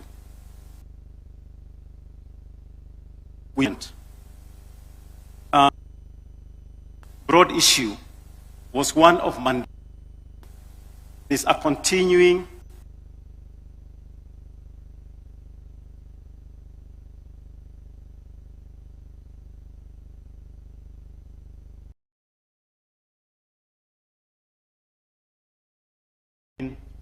TSC and Minister of Education, myself and Waziri Alice. These ones as we fight diplomatically. But we have those issues. And I'm saying that in a general sense because they are not necessarily individual battles. It's a question of trying to understand, according to the law, where your mandate starts and ends. And at times it has to do with the legislation. At times it's a question of not being able to understand where really, if the law is interpreted properly, where you fit. Occasionally, it's deliberate, but that again cuts across. So I was just speaking on 2 aspects of what you consider the laws. Focusing on the highs, the hits. I would want to go back to the sermon that we had at the beginning and about the summit and how it is you can be climbing up, you have reached some summit, but sometimes you don't actually realize that you have reached some summit and you have made progress. I'll just pick 2 examples, speaking to all Kenyans. The IBC, under the new constitution, has conducted 3 elections. Very, very contentious, particularly at the top. But elections from the very top to all the way to MCAs. Now, I know we listened to some young people, 20 years or so, who were born around 2010, the young children, and there are many others, even in this gathering, who may not know that there's a time elections were presided over by an individual known as supervisor of elections. And that supervisor of elections was assisted by returning officers who were district commissioners. Now, I'm certain if we are to do a quick poll in this room, very few Kenyans would want to go back to that scenario. What am I saying? What you need to look at is, in terms of the positives, is to ask ourselves, we have these institutions. How can we support them and make them stronger rather than destroy them and have the alternative of where we came from? Another example is judiciary. I think Lady Justice Joaquin Dung spoke to this. We have a very robust process of getting a Chief Justice, of getting Supreme Court judges and judges all the way down to magistrates through the Judicial Service Commission. And they apply, they are vetted, they are interviewed live on TV, a very comparatively transparent process. So, back to the example that the judge provided. In the good old days, probably tomorrow morning at lunch hour, you open your TV or radio, it's an announcement, His Excellency has appointed Mr. Otachi as the new Chief Justice or as the Supreme Court judge. And that was the beginning and end. Now, what we have been used to now, would we want to go back? Would we want to roll back those gains? So, I'm just picking on examples of what as we are taking stock, we are trying to appreciate. The point I'm making is every now and then you see attacks on constitutional commissions and independent offices. But even as you look at those attacks, we should ask ourselves whether we want to look at a glass that is half empty or half full. On our part, and on my part, I want to look at a glass that is more than half full. I would say the glass generally across CCIOs is about 75% full. So that remainder, which are the laws, how can we work around the supporting? To conclude, I just wanted, because I was told to make highlights. To conclude, we are having a very robust discussion that is across generation. We have had Gen Zs come strong, very strongly, raising their voices.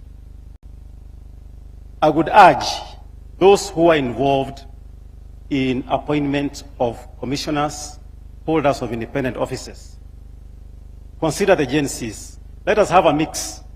Mnakaa kwa commission, kuna wazee pale, kuna Gen Z pale, then you are able to talk to each other. Currently, I think the youngest commission I know of is actually a vice chair of IBC,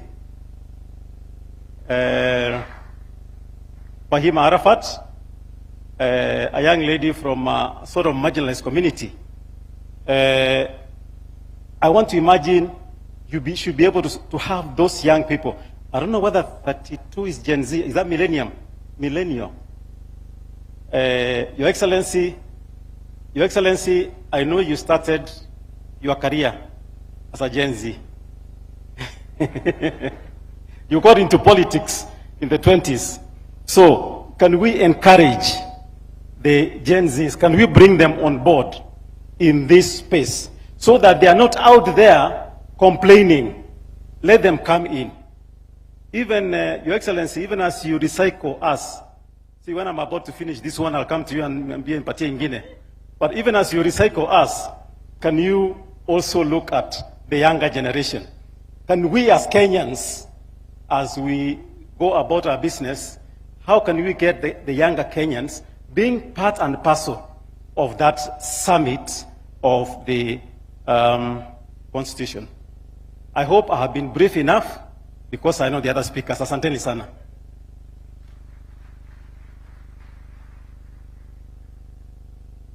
That is a very nice call, but my experience at the Office of the Attorney General, we are trying to embrace Gen Zs, Your Excellency. We have to change all the rules of public service, almost 90%, for them to fit into our public service.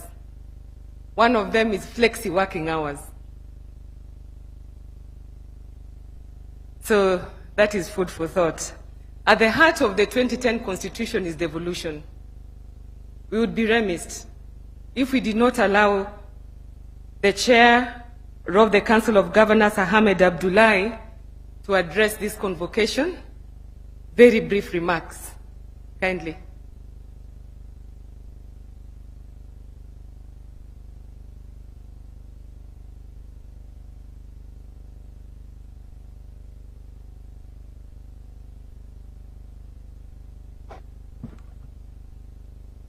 Your Excellency, Dr. William Samoei Ruto, President of the Republic of Kenya and Commander-in-Chief of the Defense Forces, Your Excellency, the Deputy President, Professor Kithure Kindiki, Your Excellency, the former Prime Minister and my party leader, Raila Odinga, Your Excellency, the Prime Cabinet Secretary, Speakers of the two Houses, Excellency Governors, the Honorable Lady Justice Mother Kome, Chief Justice, all protocols observed.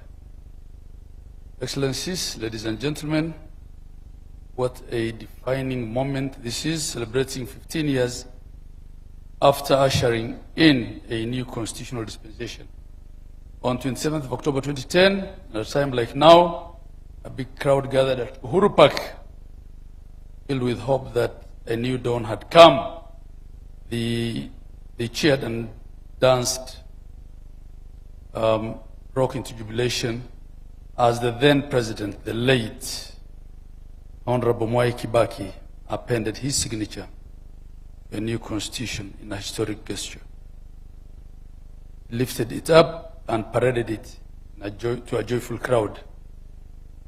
And so the journey began, a journey of hope, a journey of reforms, policy, legal, institutional, and administrative, a governance shift from a centralized to a devolved system, from one house to a bicameral parliament, a progressive chapter, the Bills of Rights, entrenching political, civil, cultural, and socio-economic rights, a constitution that decrees us all on transparency, accountability, participation of the people, decision-making, inclusiveness, equality, and national unity. Excellencies, ladies and gentlemen, one of the most radical shifts in governance the world has ever seen was brought in by that new constitution 2010, the 27th of August that year. Devolution, which established two levels of government. That's why at the Council of Governors, we have a motto or a tagline that states 48 governments and one nation. Article 6.2 sums it all up for us, that governments are at the national and county levels, and they are distinct and interdependent, and shall conduct their mutual relations on the basis of consultation and cooperation. Article 174 of the Constitution captures the objects, the purpose of devolution very succinctly. Devolution is not only concerned with economic development, it was meant to foster also national unity, democratic and political inclusion, and facilitate the decentralization of power responsibilities, and resources, all aimed at bringing decision-making and services closer to the people. Devolution, as I've said in many forums, is indeed the truest definition of bottom-up social, economic, and political transformation. And in a summarized way, Your Excellencies, ladies and gentlemen, Kenya has recorded notable improvements in all sectors that are devolved, including health, pre-primary education, agriculture, livestock development, water, roads, environment, climate action, trade, and cooperatives. For instance, just a case in point, there wasn't a single pre-primary school teacher on the payroll of national government in 2013. And currently, the payroll of county governments, there are over 50,000 pre-primary teachers. And the same can be said of all sectors that are devolved. We also celebrate the fulfillment of the not more than 2/3 gender rule in all our county assemblies, unlike in the national parliament, and in our county executive committees. Your Excellencies, ladies and gentlemen, Devolution has done its bit and continues to do its bit in bridging the tale of two Kenyas.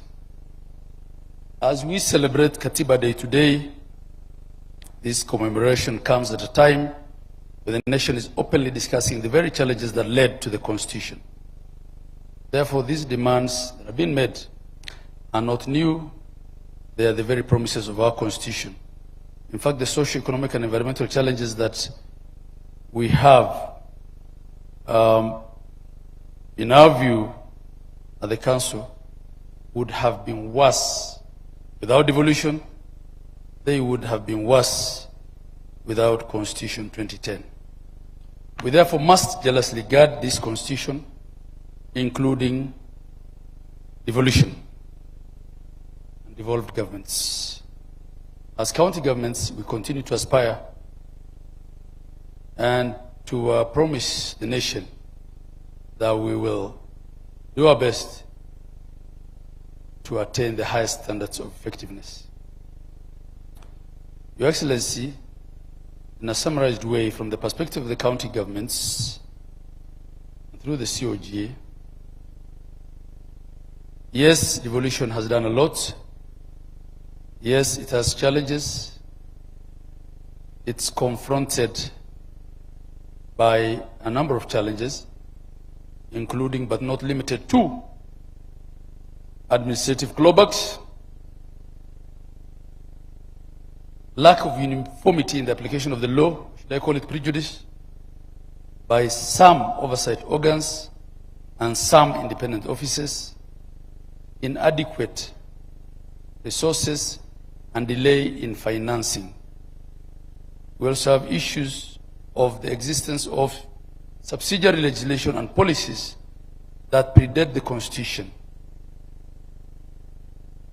not to mention the supremacy battles between the organs created by this very Constitution. In order to strengthen devolved governments, the following bold and strategic actions must be taken.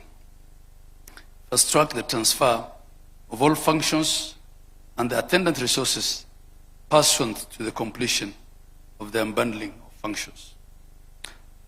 Urgently undertake policy and legal reforms to align them with the Constitution, considering that devolution is now a reality. Increase the equitable share to the county governments to enable them perform their functions optimally and ensure timely disbursements.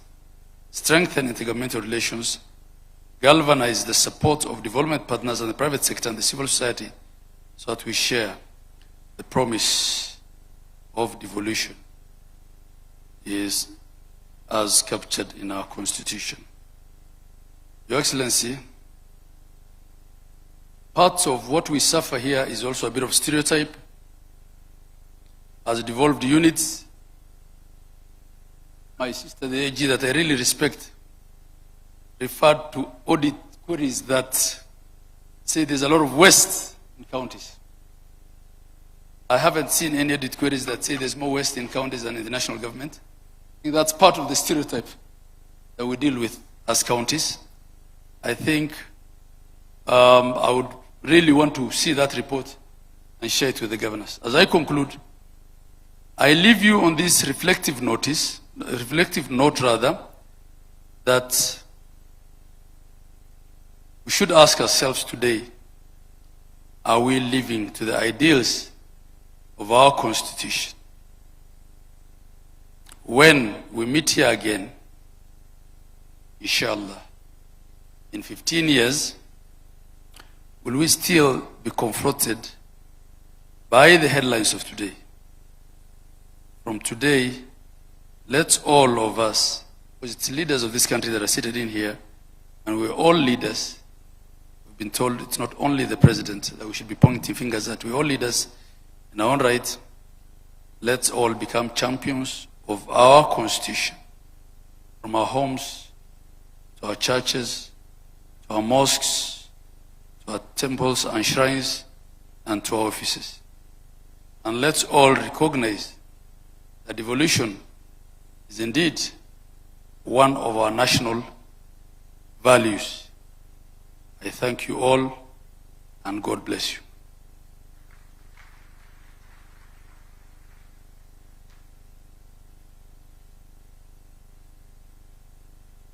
We turn to the branch that gives our covenant its daily meaning through fair, impartial, and timely justice. The judiciary is the sentinel of the rule of law, protecting rights, resolving disputes, and ensuring that public power remains bounded by the Constitution and accountable to the people. Since 2010, an approximated total of 5,533 constitutional petitions and 3,595 judicial review applications have been filed against various government agencies.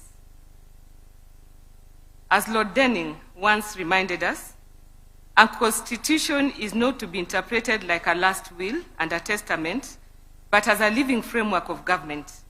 In speaking to our reality, the Constitution must be applied with fidelity, but also with pragmatic adaptation to new social and political dynamics. As the Attorney General, I affirm the executive's respect for judicial independence and our shared duty to make justice accessible, efficient, and trusted. When courts are strong, rights are real. When jurisprudence is principled, our institutions are steadied. And when remedies are effective, the promise of the Constitution becomes the practice of governance. It is now my honor to invite my lady, Justice Martha Koome, EGH, Chief Justice and the President of the Supreme Court of Kenya, to deliver her remarks.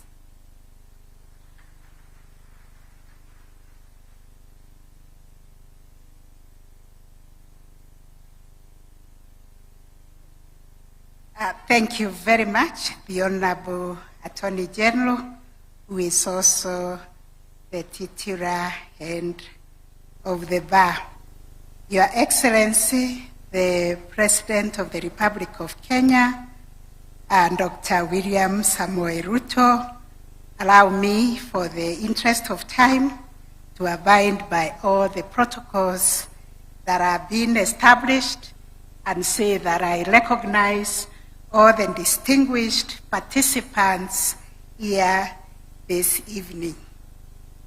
It is an honor, a very great honor for me, to join you all today for this historic Katiba Day commemoration, a day that reminds us of our collective resolve as a nation to live under the transformative vision of the 2010 Constitution.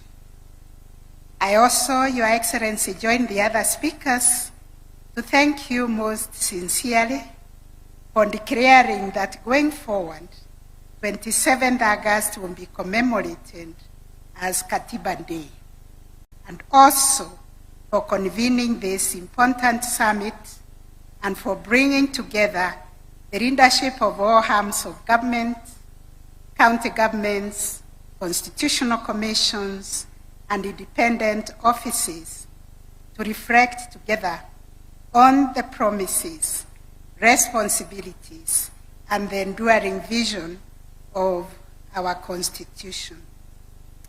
The very fact that we are gathered here across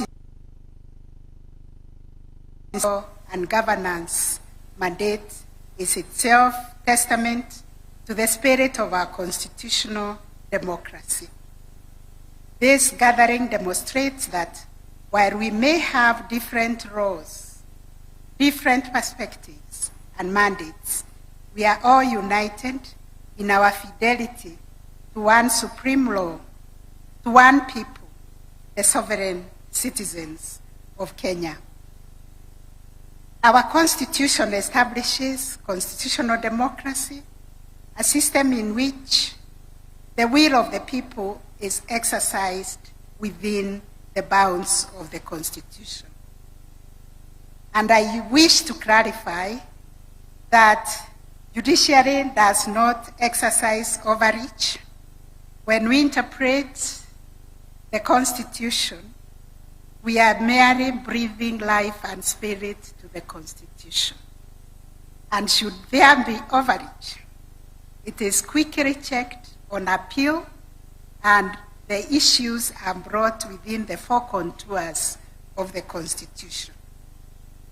Unlike other forms of government, a constitutional democracy system is not merely a majority rule, but it is about a majority rule that is restrained and guided by the rule of law.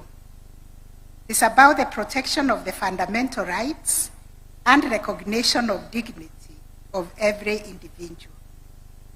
The Constitution is therefore both a shield and a compass, as it protects the weak, the vulnerable, and marginalized, while guiding our nation's leadership towards justice, equality, and inclusion. The constitutional promise of national cohesion and prosperity cannot be secured by political or economic power alone. They flow from fidelity to the Constitution, respect for diversity, and inclusion in governance. Our Constitution envisages a Kenya where all communities, regardless of their size, and all citizens, regardless of their station in life, would have an equal claim to dignity, opportunity, and justice. Going forward, I hope this discussion we are having today can take part in all our counties, in all our constituency, in all our wards, in all our families, so that Kenyans can embrace constitutionalism, they can internalize the Constitution, they can own and they can claim the rights that are enshrined in the Constitution. Because when we uphold the Constitution, we nurture cohesion, and in turn, cohesion turns and becomes the fertile soil upon which peace and prosperity of our nation will grow. It is important to use this Katiba Day commemoration to reaffirm the fact that the heart and soul of our constitutional democracy are strong, independent, and accountable institutions. These institutions are designed not to operate in isolation, not to serve themselves, but to serve fleeting interests, but not also to serve fleeting interests, but to serve the people of Kenya. Every decision we make, be it in the judiciary, in the executive, or in the legislature, the question we must ask is how it impacts on Kenyans and how it promotes the spirit of the Constitution. The judiciary, in particular, occupies a unique place in this framework. It is the guardian of the Constitution, the arbiter of disputes, and the protector of our rights. The judiciary that is weak, a judiciary that is captured, a judiciary that is beholden to any authority cannot fulfill this mandate. One article of the Constitution that I celebrate every day is Article 160 that proclaims this independence and directs that judiciary or judicial decisions cannot be influenced by anybody or any authority. Therefore, an independent and well-resourced judiciary is not a privilege of judges. It is a right of every Kenyan and a safeguard for our democracy. Judicial accountability has been critical to consolidating public trust, because independence goes hand in hand with accountability. And to enhance public trust and confidence in the judiciary, we, in January, established the court integrity committees in every court stations, bringing together stakeholders to identify and address corruption and unethical conduct. At a sectoral level, the judiciary, working with other agencies in the justice sector, through the National Council on the Administration of Justice, spearheaded the anti-corruption strategic guiding framework for the justice sector, which was launched, Your Excellency, in March 2025, and it promotes a coordinated action in tackling corruption across institutions in the justice sector. On the other hand, the Judicial Service Commission has, since the promulgation of the Constitution, diligently carried out their constitutional mandate of ensuring accountability within the judiciary by receiving and investigating complaints against judges and judicial officers. To date, the Commission has processed a total of 946 petitions against judges, reflecting the seriousness with which it treats public grievances and the commitment to upholding integrity in the administration of justice. 4 judges have been removed from office over this period. At present, only 95 complaints remain pending, most of which are at various stages of inquiry, demonstrating both the efficiency and transparency of the Commission's processes. In addition, 210 judicial staff have been dismissed from service after due process as established misconduct on their part, which is also a clear signal that ethical lapses within the institution will not be tolerated. These figures illustrate not only the robustness of internal accountability mechanisms, but also determination of the Judicial Service Commission to maintain the highest standards of professionalism and public trust. Your Excellency, distinguished participants, democracy thrives when institutions play their constitutional roles faithfully. The executive and legislature embody the majoritarian principle, reflecting the will of the majority. The judiciary embodies the counter-majoritarian principle, ensuring that constitutional limits are respected and that rights of every individual, including the rights of the minority, are protected.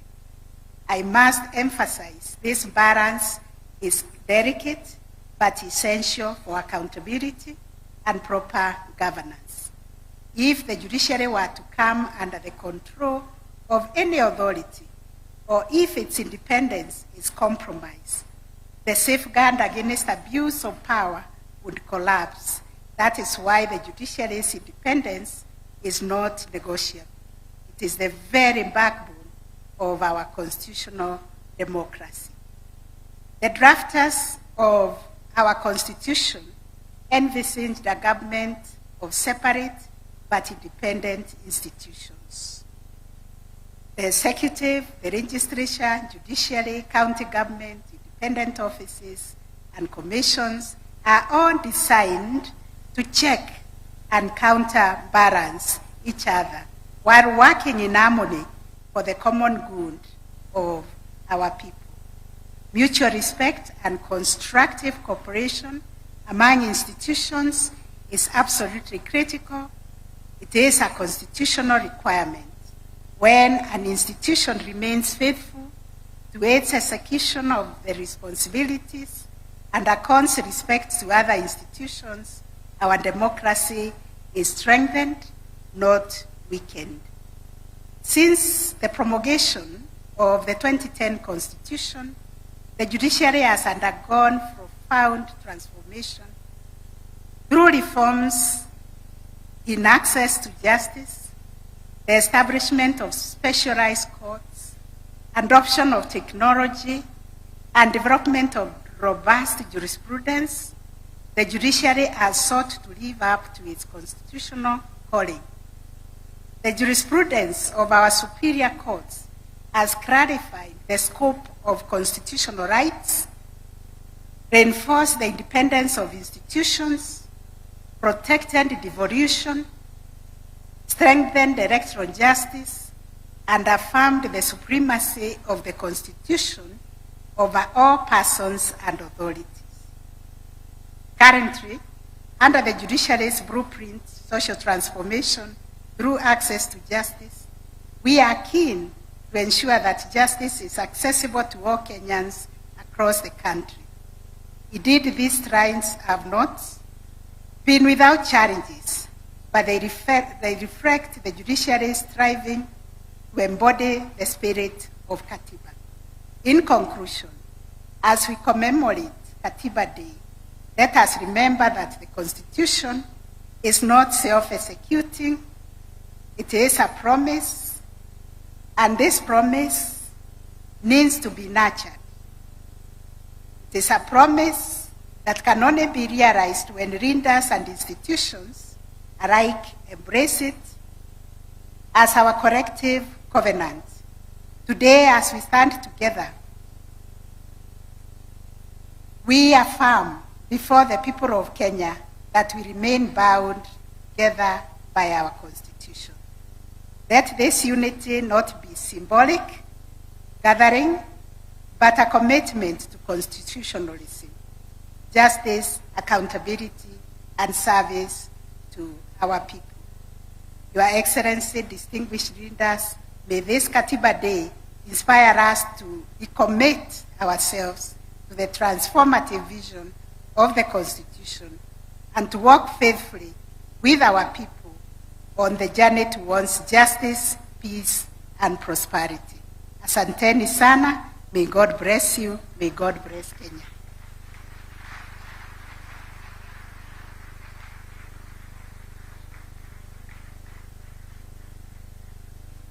I join my lady in realizing that there are important lessons to draw from judicial reflection.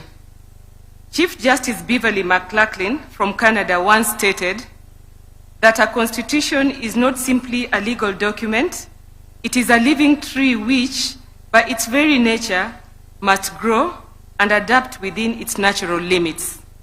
Kenya too must allow its constitution to live and breathe, adapting to the realities of today's youth, technology, and global challenges, while holding fast to its foundational principles. We now turn to the arm that translates our national aspirations into binding law, allocates resources, and holds the executive to account on behalf of the sovereign people. Parliament embodies representation, legislation, and oversight grounded in our national values and enriched by public participation so that the promise of the Constitution becomes the practice of everyday governance. And I wish to confirm that the public participation bill is before Parliament, and the Leader of Majority promises that soon we'll have a legislation on that. As Attorney General, I affirm the Executive's commitment to constructive interbranch committee, candid scrutiny without recourse, cooperation without capture, and respect for the distinct mandates that make our republic stable and responsive. A principled legislature strengthens policy, safeguards public finance, and sustains public trust. It is now my honor to invite the Right Honorable Dr. Moses Masika Wetangula, EGH Speaker of the National Assembly, to deliver his remarks.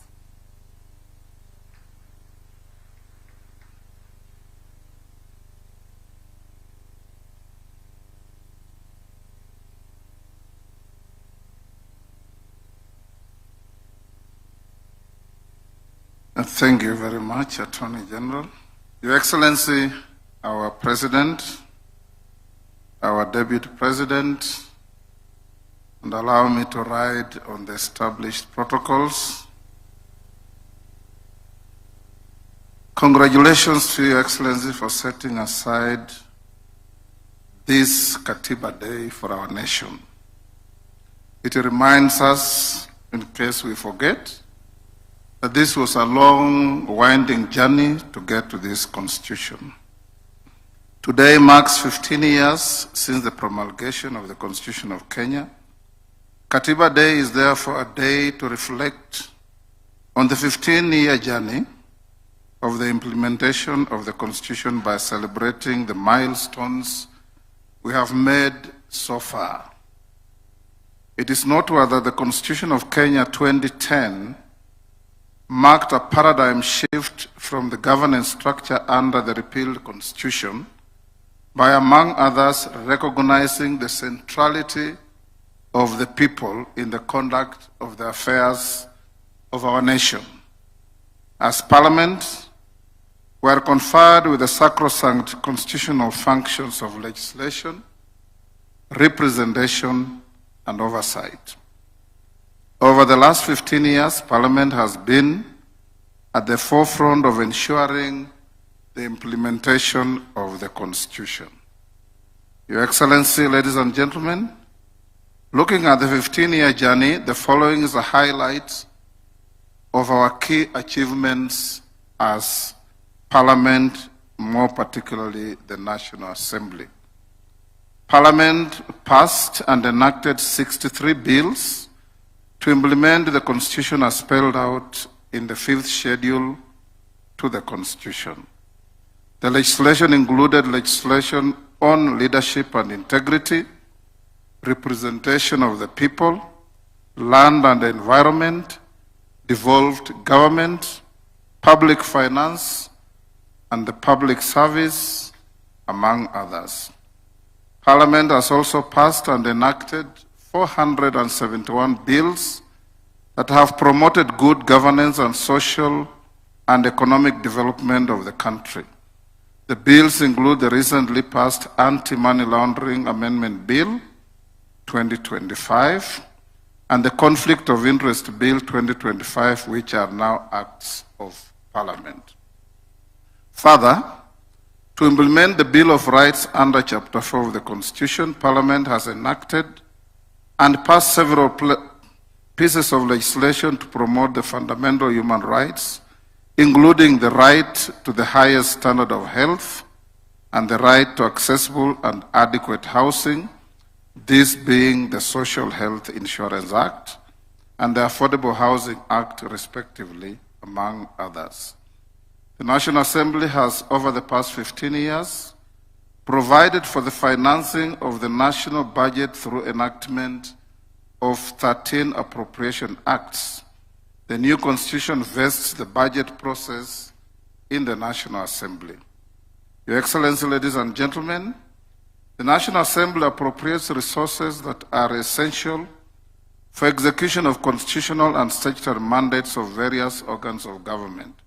Equally, funds have been appropriated to the NGCDF to fund various key national projects at the constituencies and to NGAV to fund affirmative action initiatives. As part of its mandate, the National Assembly has approved the ratification of 98 treaties and conventions in accordance with Article 26 of the Constitution and the Treaty Making and Ratification Act. This has ensured that the country's commitments to international obligations are informed by national interest. Your Excellency, ladies and gentlemen, Under Article 10 and 118 of the Constitution, Parliament is obligated to ensure public access and participation. In this regard, post-2010 Constitution, Parliament is more open and accessible to the public. For instance, in the last 2 months, we have hosted over 500,000 school children and many other visitors who have had an opportunity to not only appreciate how Parliament works, but also freely interact with their elected representatives within the precincts of Parliament. Parliament continues to facilitate public participation and involvement of the people in legislative and other business through robust public participation mechanisms, including the use of e-technology, social media platforms, and public hearings at the constituency and county levels. Since the promulgation of the new Constitution, the National Assembly has received and considered 1,233 public petitions in furtherance of the right of every person to petition Parliament in terms of Article 119 of the Constitution. Your Excellency, ladies and gentlemen, the National Assembly has for the last 15 years vetted 199 state officers nominated for appointment to various state offices, including cabinet secretaries, principal secretaries, holders of independent offices and commissions, and diplomatic postings. The National Assembly has processed 3,427 questions and required cabinet secretaries to respond to questions in plenary on various matters of concern to the people of Kenya. In the last 15 years, the National Assembly has initiated and considered 18 impeachment motions, including impeachment motions against cabinet secretaries and holders of independent offices and constitutional commissions accused of violating the Constitution. This has ensured compliance with the guiding principles of leadership and integrity by state officers. Suffice to mention that we also considered a motion for impeachment of a deputy president. As part of oversight, the National Assembly, through its watchdog committees, continues to examine the audited accounts of state organs to ensure the prudent use of public resources by state organs. Further, the Public Debt Committee of the National Assembly oversights the National Treasury to ensure responsible borrowing and compliance with the statutory public debt ceilings, which is an issue of concern to the people of Kenya. Over the period, the National Assembly approved 4 special motions for deployment of KDF in DRC Congo, within the country, and the deployment of the National Police Service to the country of Haiti. Your Excellency, ladies and gentlemen, the National Assembly has passed and enacted several electoral laws in compliance with the general principles of the electoral system, including free and fair elections, which are simple, accurate, verifiable, secure, accountable, and transparent, as provided for under Article 81 of the Constitution. Additionally, the National Assembly has previously facilitated the selection and constitution of the IEBC, including the recent appointment of the chairperson and members of the IEBC. Your Excellency, ladies and gentlemen, Parliament has over the relevant period passed 27 division of revenue bills and count allocation of revenue bills to ensure adequate allocation of national revenue to counties. It is important to note that in the current 2025-26 budget, the equitable share of revenue to counties stands at 21% of all revenue collected by the national government.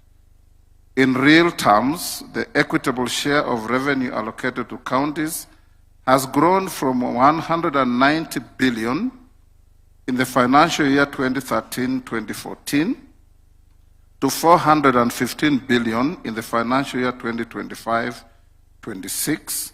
This is in addition to the conditional additional allocations, donor funds, and on-source revenue for our counties.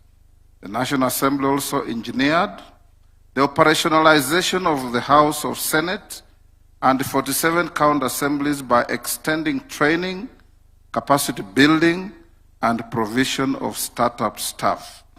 This cooperation and collaboration remains a continuing engagement by the National Assembly and other legislative organs. Additionally, Parliament has in the past years played critical roles in promoting constructive dialogue on the issues of national importance.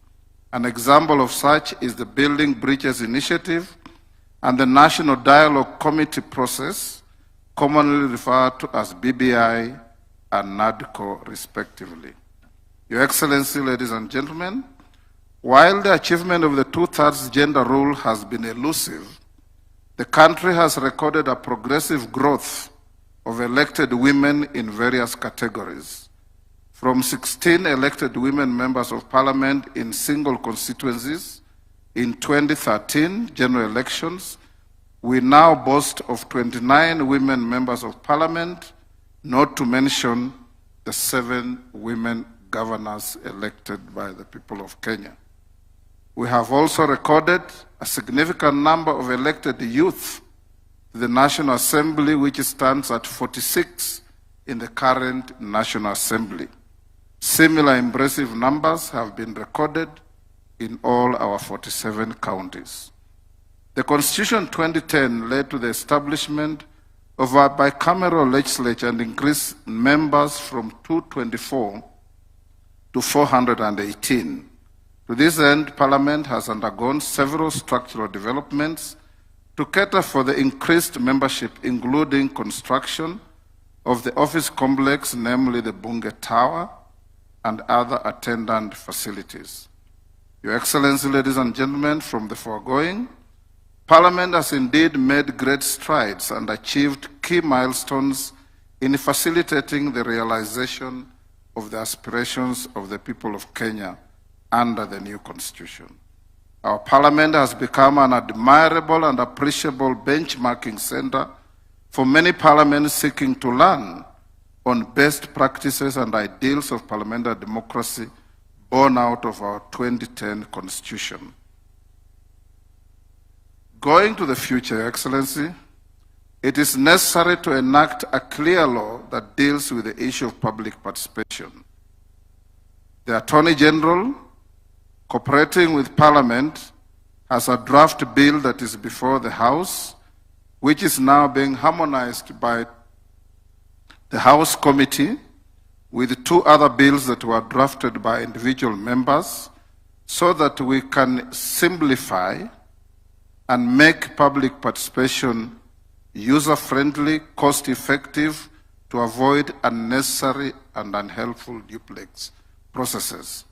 On this particular matter, I have had discussions with Her Ladyship, the Chief Justice. I can give an example. We had a bill called the Sugar Bill. It started from the National Assembly, went through public participation, using public resources. Members of the National Assembly went all around the country to get bills, to get views from members of the public who will consume the product. We finish the bill, pass it on to the Senate. They start again the same round of public participation, going to meet the same people, pick the same views, spend the same resources from the same envelope, and if we don't do that, some Kenyan goes to court and the court say there was not adequate public participation. This is the reason why it is so important that we must have this law passed as quickly as possible, and I promise Kenyans that within the first 1 month of our resume from recess on 23rd September, this bill will be ready for presentation to the President for assent. In conclusion, the Constitution being a living and dynamic document, it is our considered view that it is desirable, and this has been alluded to by Professor Macau, the Attorney General, and somebody else, that we have a continuous candid conversation on the 2010 Constitution to be able to evaluate what is working, what has worked efficiently, and what is not working or what is excessive in the Constitution. Such exercise would help our country to continue with our journey to achieving a near-perfect Constitution for our country. Ladies and gentlemen, Your Excellency, with those remarks, it is my singular honor and pride on behalf of the Parliamentary Service Commission and the National Assembly to join Your Excellency, leaders present, and compatriots in celebrating this milestone in our constitutional history. You may wonder why my brother, the Speaker of the Senate, is not here. He is sitting in the Senate, presiding over one of the creations of this Constitution, having a process of impeachment of a governor before the House.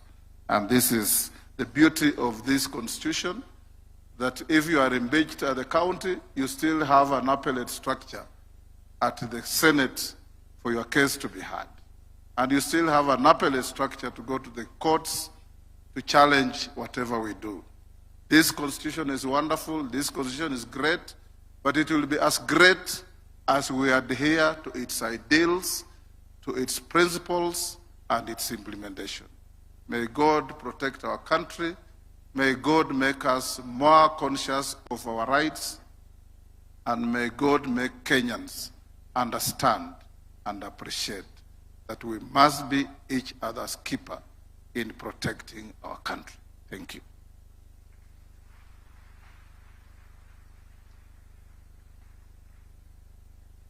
Your Excellency, the President, fellow Kenyans, distinguished ladies and gentlemen, as my duty comes to an end as the mistress of ceremonies for this segment, join me to thank our speakers for a candid reflection of our Constitution, the Chair of the Constitutional Commissions and Independent Officers, the Honorable the Chief Justice, the Speaker of the National Assembly, and to our artists who remind us that the Constitution also lives through culture and community. At 15, our Constitution is a living covenant. It restrains power, secures rights, advances devolution, and insists on integrity, inclusion, and accountability. Today's reflections are not ceremony. They are our report to the people, what has worked, what must improve, and how we renew trust through lawful, ethical, and service-centered governance. As the Attorney General, my office's duty is straightforward: to uphold the constitutionality in executive action, to steward sound legislation through clear drafting and rigorous review, to defend the public interest in our courts, and to facilitate principled cooperation among institutions while respecting their independence. When each arm performs its mandate and does so within the law, the promise of Katiba becomes the practice of everyday life. Allow me to echo the words of the former UN Secretary General Kofi Annan: a constitution is only as strong as the will of those who live by it. Today we are called to renew that will, to make the Constitution a living covenant, not just a historical document. With gratitude for your attentiveness, it is now my honor to invite His Excellency Dr. Musalia Mudavadi, EGH, Prime Cabinet Secretary, to address us and thereafter introduce His Excellency Professor Kithure Kindiki, EGH, Deputy President of the Republic of Kenya. Thank you for the pleasure of your company. Thank you.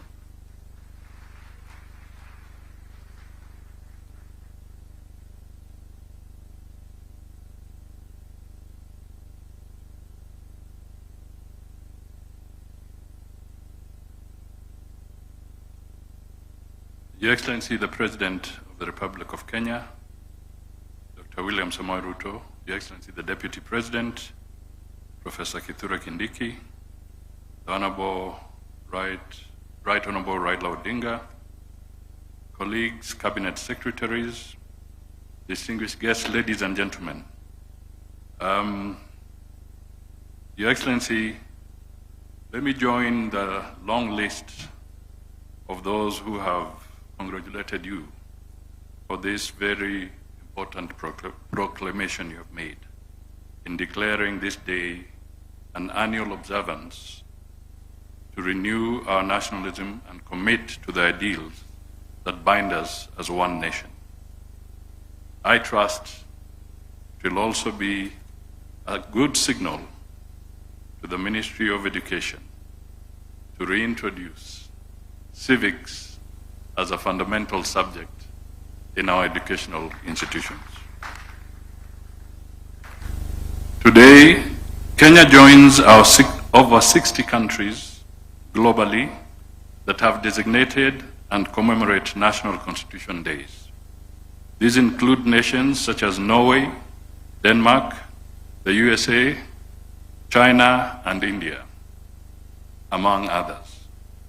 Notably, Kenya now stands among the pioneering states in Africa to establish and observe a National Constitution Day. Your Excellency, the noble decision to designate the Katiba Day is long overdue but timely. For example, India, the world's largest democracy, adopted its constitution on November 26, 1949. But it was not until November 26, 2015, that the country officially began commemorating the Constitution Day. Similarly, it was not until 2024 that the United States of America officially established commemoration of the Constitution Day every 17th of September. Personally, it was a privilege to oversee the early implementation of devolution when I served in the Grand Coalition government as Deputy Prime Minister and Minister for Local Government. I oversaw the development of the sessional paper on devolved government under the Constitution of Kenya 2010. Today, we all celebrate the decentralized power, fostered equitable development, and we celebrate our diversity, making devolution a cornerstone of the Constitution. Fellow Kenyans, let us cast our minds back to the harrowing days of 2007 and 2008 post-election violence. It was a stark reminder that without strong institutions, chaos reigned. In the midst of that turmoil, hope flickered through the Serena talks mediated by the late Kofi Annan, former UN Secretary General, His Excellency Benjamin Mkapa, Madam Gracia Machel, under the auspices of the panel of eminent African personalities. I was honored and privileged to be with you, Your Excellency, William Ruto, the Honorable Moses Wetangula, the Honorable Martha Karua, the Honorable James Orengo, the Honorable Professor Samson Ongeri, the Honorable Dr. Sally Kosgei, and the late Honorable Mutula Kilonzo as the negotiators in the Annan-led Serena talks, which came up with the National Accord. From those talks emerged critical reports reviewing the electoral system through the Kriegler report and the Waki reports to handle post-election violence. Your Excellency, according to the tracking of our State Department for Parliamentary Affairs, the tenacity of the 2010 Constitution to withstand pressure and not even crack at the height of intense pounding is a true reflection of the Kenyan indomitable spirit. The 1963 Constitution was amended 30 times. That means roughly once every 2 years, including the infamous Section 2A.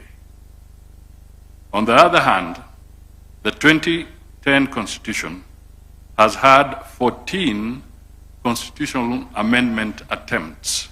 Mark my word here, attempts. Vide parliamentary initiatives, those were 10, and 4 via popular initiatives, the popular initiative route. Of course, the majority of the parliamentary attempts were to solve the issue of realizing the 2/3 gender rule in Parliament. Let me just take a minute to reflect on the 4 popular initiatives. The Speaker has partly touched on them. 1, the Building Bridges Initiative via the Constitution of Kenya Amendment Bill of 2020, which contained some 74 proposed changes.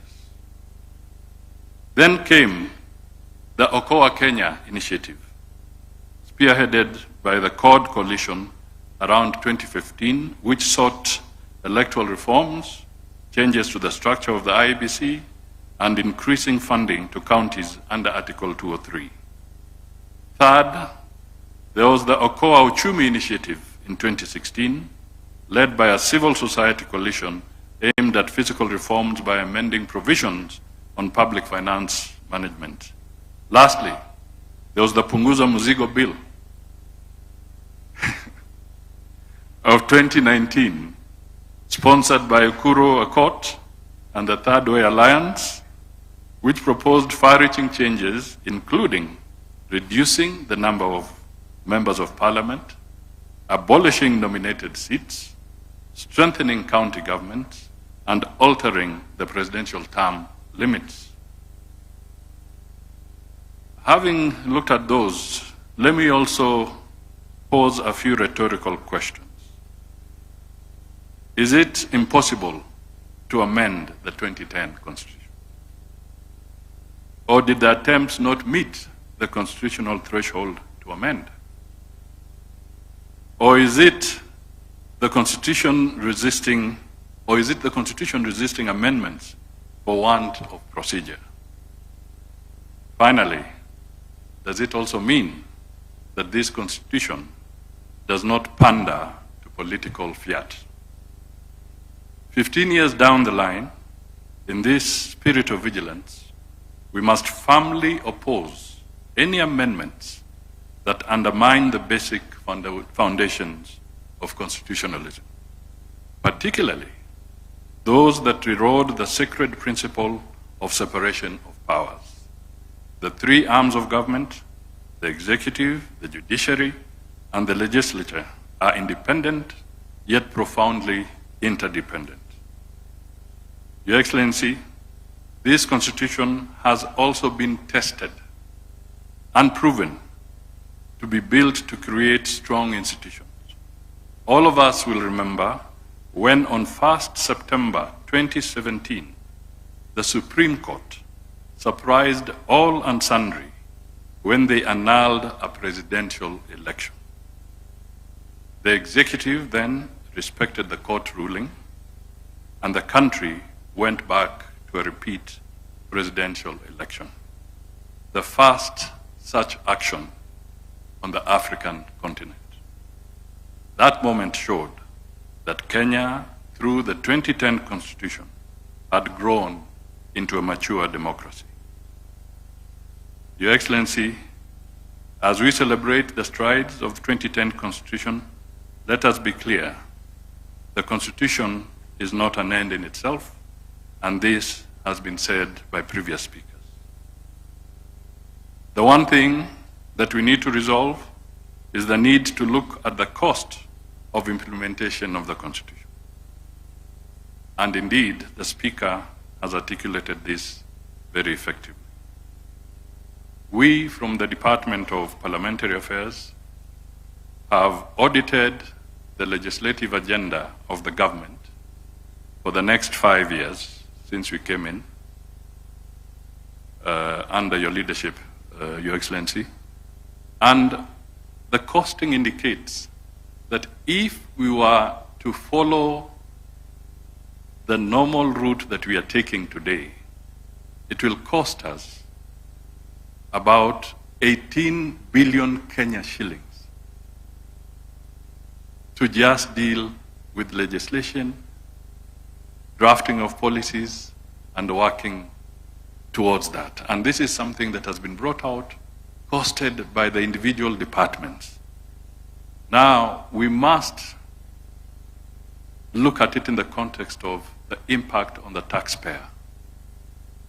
Is there value for money if we use 20 billion shillings on policy documents, or should we provide medicine in our hospitals and build bridges? This is a fundamental question that Kenyans ought to reflect on, and hence the importance of the public participation bill. We cannot have multiple layers of public participation on the same issue, from the executive to the parliament to the county governments to the technocrats, multiple layers on the same issue. That, in my view, is robbing the Kenyans. We need to look at it carefully.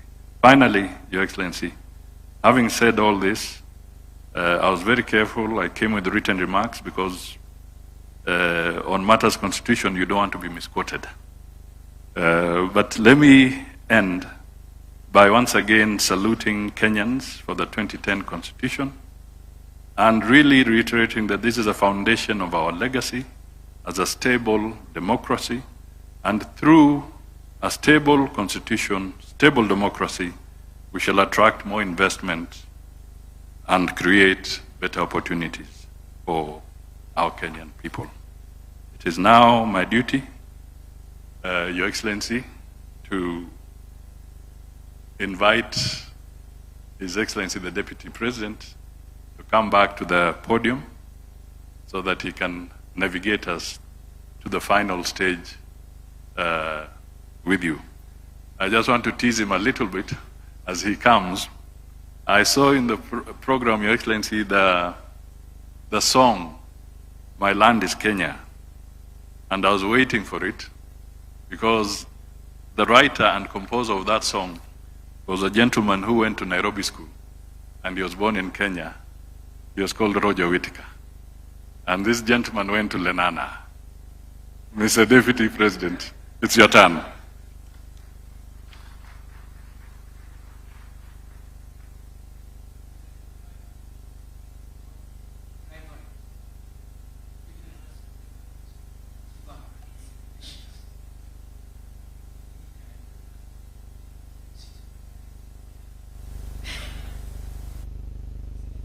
Oh, your speech. We have in our midst a statesman, an elder statesman, Prime Minister Raila Odinga, who has done a lot for this country. It's only fair that we recognize him and ask him to say jambo. Karibu, Prime Minister, Your Excellency.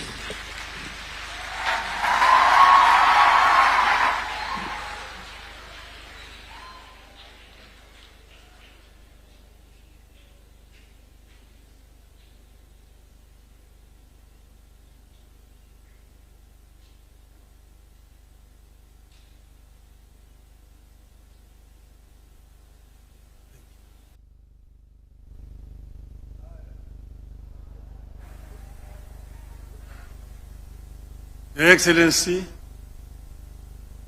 distinguished guests, ladies and gentlemen, all protocols observed. Hamjambo. Hamjambo tena. I was telling His Excellency there that you should have started this meeting at 9 o'clock in the morning. This is a very important subject that you don't bring in the afternoon. Most people are tired. But I'm very happy to be here this morning, this afternoon. And let me begin by saluting the people of Kenya who braved a painful struggle, not only to give themselves a new constitution, but also to make the word constitution a popular and a valid subject for discussion in our country. Those who have come of age towards the tail end of the very protracted struggle under this constitution may not believe it. But there was a time when being perceived to be harboring thoughts about a new constitution landed people in jail. I wish to pay and reserve tribute to those citizens of Kenya, the living and the dead, who braved the worst in order that Kenya may get a new constitution. And here, you may remember some of them. The late Masinde Muliro, my father Jaramogi Oginga Odinga, Martin Shikuku, George Ndenge, Ahmed Bamariz, Philip Gachoka, and then my other teams, the Young Turks, Paul Mwite, James Orengo, Professor Nyang Nyongo, Yua Ger, Tubi Manyara, Kitui. And then members of my parliamentary select committee who started the serious process of making a new constitution. One of them, His Excellency the President here. The other one, the son of Anna, the Prime Cabinet Secretary. The other one, Kalonzo Musyoka, Noah Katanangala, the late George Anyona, Martha Karua, those others there. I want to congratulate all of them. There are so many other Kenyans who made it possible for us to have a new constitution. With the proclamation, I want to first say that I want to thank the government and the president for proclamation that has made this day a Katiba Day possible now and into the future. With the proclamation, you have transitioned from fearing to celebrating a constitution. It is my belief that this annual Constitution Day will be an avenue for a robust take on our constitution, what works and what is failing. That was never allowed in the past. I want to encourage Kenyans to engage with this new development now and into the future in the interest of our nation. I'm being very deliberate here in my reference to the nation. It is my firm belief that whatever dreams we choose to pursue, either individually or collectively, we need to have a country first. We must preserve the territory known as the Republic of Kenya first.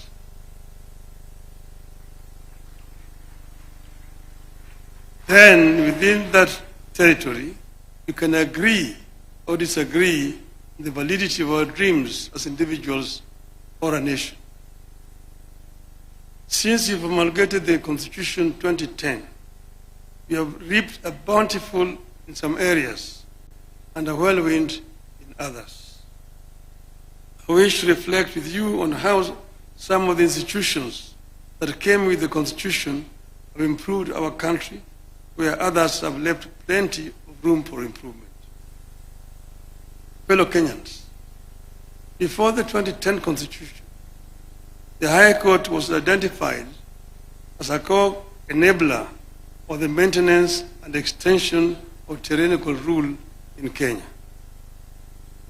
Out of that period, you can barely recall any decision of the old High Court that upheld the people's fundamental civil liberties. That is the period in which the Attorney General declared that the President was above the law. And I hope that my sister here will not follow suit. It was the period of constitutional amendment that removed the security of tenure of judges. Since 2010, the Constitution and Human Rights Division of the High Court of Kenya has set itself apart from the Court of Appeal and the Supreme Court as the most effective vanguard of the people's fundamental civil liberties. The Constitution of 2010 came with a stronger mandate for the Auditor General. From an era where the Office of the Auditor General was heard of only once in a year, when it publishes reports and dumped it in Parliament. Our Auditor General since 2010 have been bold, brave, and easily identifiable for standing up for the public interest. Indeed, the last attempt by the Office of the Auditor General to secure software and equipment to monitor the spending of public finances on a real-time basis ended up with an attempt to arrest the holder of the office, then Edward Ouko, and charge him with corruption.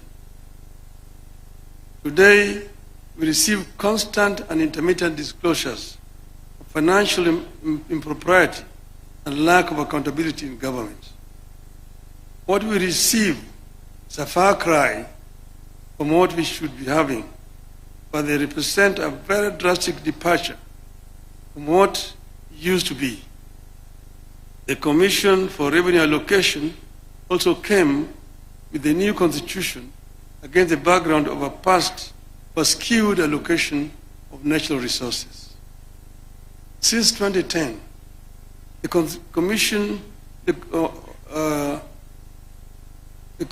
that was established to make recommendations concerning the basis for the equitable sharing of revenue raised by the national government between the national and county governments among the county governments has managed to do so without accusations of political bias.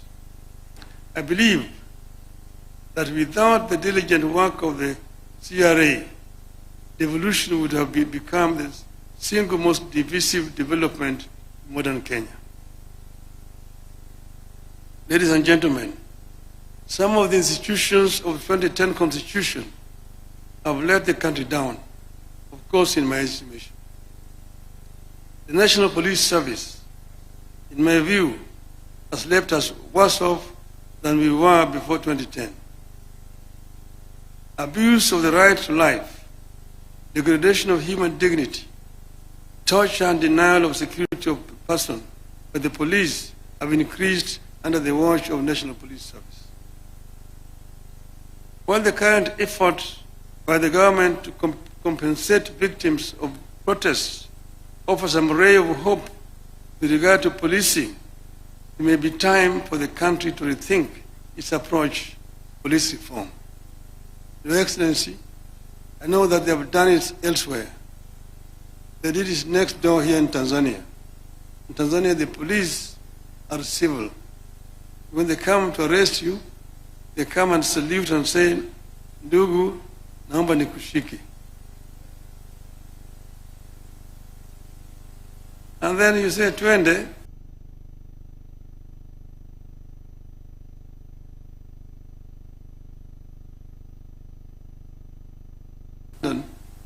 You go to the cop. They call the Bobby. "Excuse me, could you show me the road to Trafalgar Square?" "Oh yes, Trafalgar Square, yes. Walk straight on. Turn to the left. 100 yards. Turn to the right. Straight on. You can't miss it." They say, "Thank you." They say, "Thank you, sir." In Nairobi, you get lost. Afande, ninyeshe njia ya kwenda Kariakoo. Umepotea? Ndio. Wapi kitambulisho?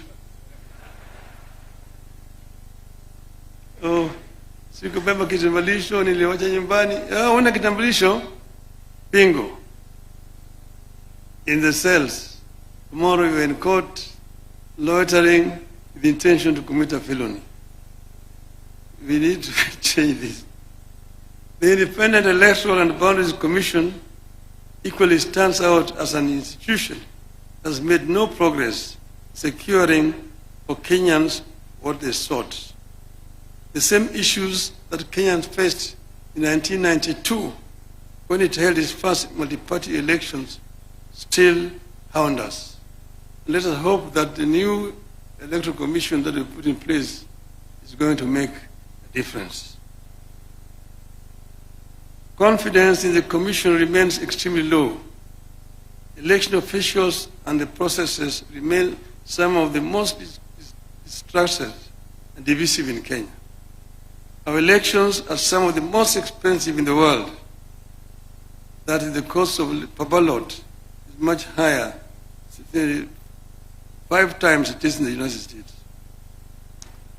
It never seems to matter how many times we turn over the commissioners or election technology.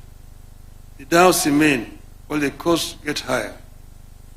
I want to hope that the latest version of IBC will tame the tide against the negativity and doubts that surround the institution. The Director of Public Prosecutions was also a new and exciting creation of the new Constitution. It has largely failed to deliver on the high expectations of Kenyans. Just 1 year before we promulgated the new Constitution, in 2009, Attorney General of Kenya was described by a special rapporteur of the United Nations as the embodiment in Kenya of the phenomenon of impunity. That description remains accurately descriptive of the Office of the Director of Public Prosecutions in Kenya today. However, some of the institutions that came with the new constitution have lived below expectations. As a nation, we are in a better place and more hopeful than we were before 2010. And as we work to perfect the areas in which the Constitution is struggling, we also need to take a fresh look at parts of the Constitution whose implementation have been problematic. For instance, Article 1 of the Constitution tells us that the people may exercise their sovereign power either directly or through their democratically elected representatives. Kenyans seem to know how to exercise sovereignty through their elected representatives. You know, you go to the ballot, you elect your MCA, elect your MP, your women rep, your senator, governor, your president. There is zero clarity, however, on how to exercise sovereignty directly to achieve desired results. How do 55 million people exercise direct sovereignty? That's a question for the lawyers. Secondly, I believe the time has come for the country to relook the whole issue of devolution. Kenya, in my view, is too tiny for 47 devolved units.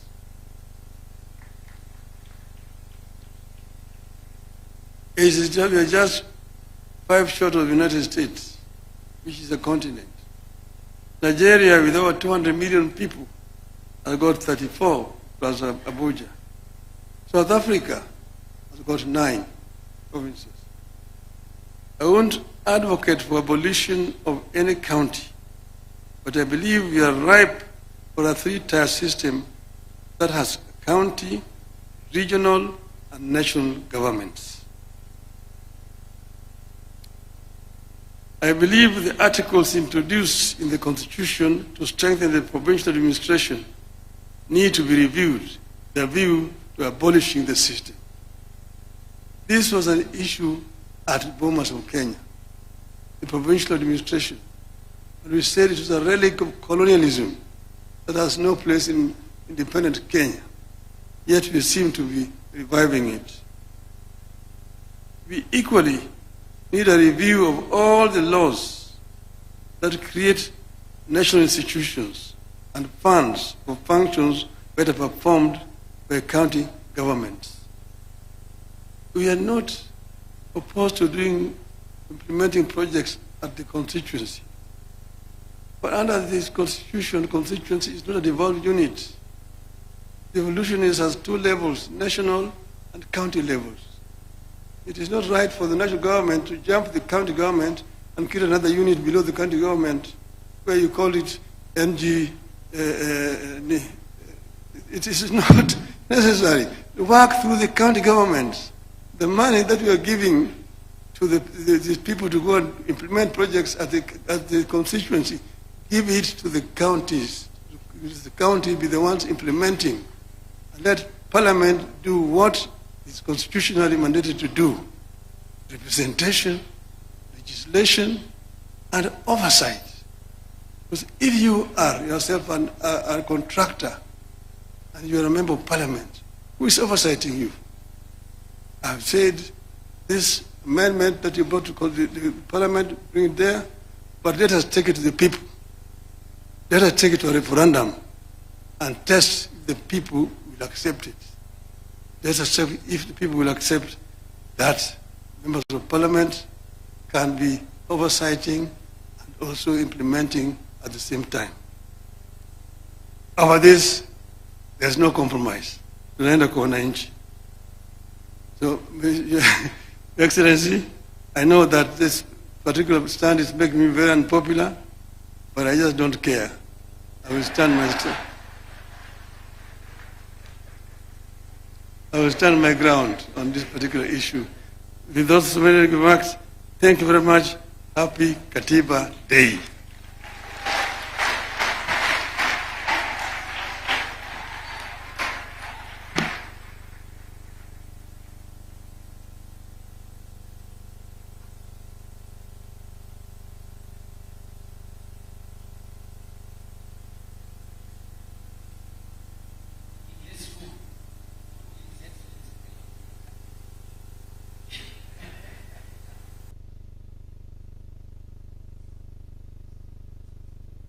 Especially the last one,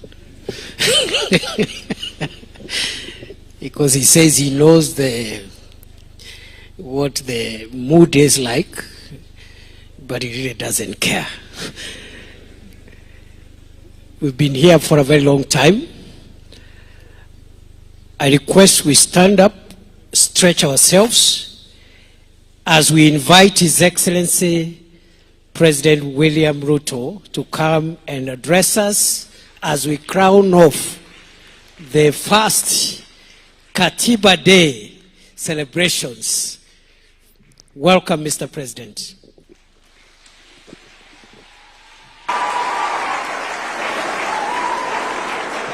Thank you very much. Please, let's take our seats.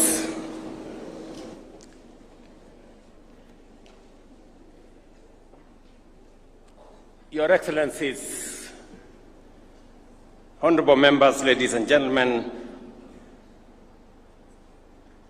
good evening. When I reflected on our journey to a new constitution,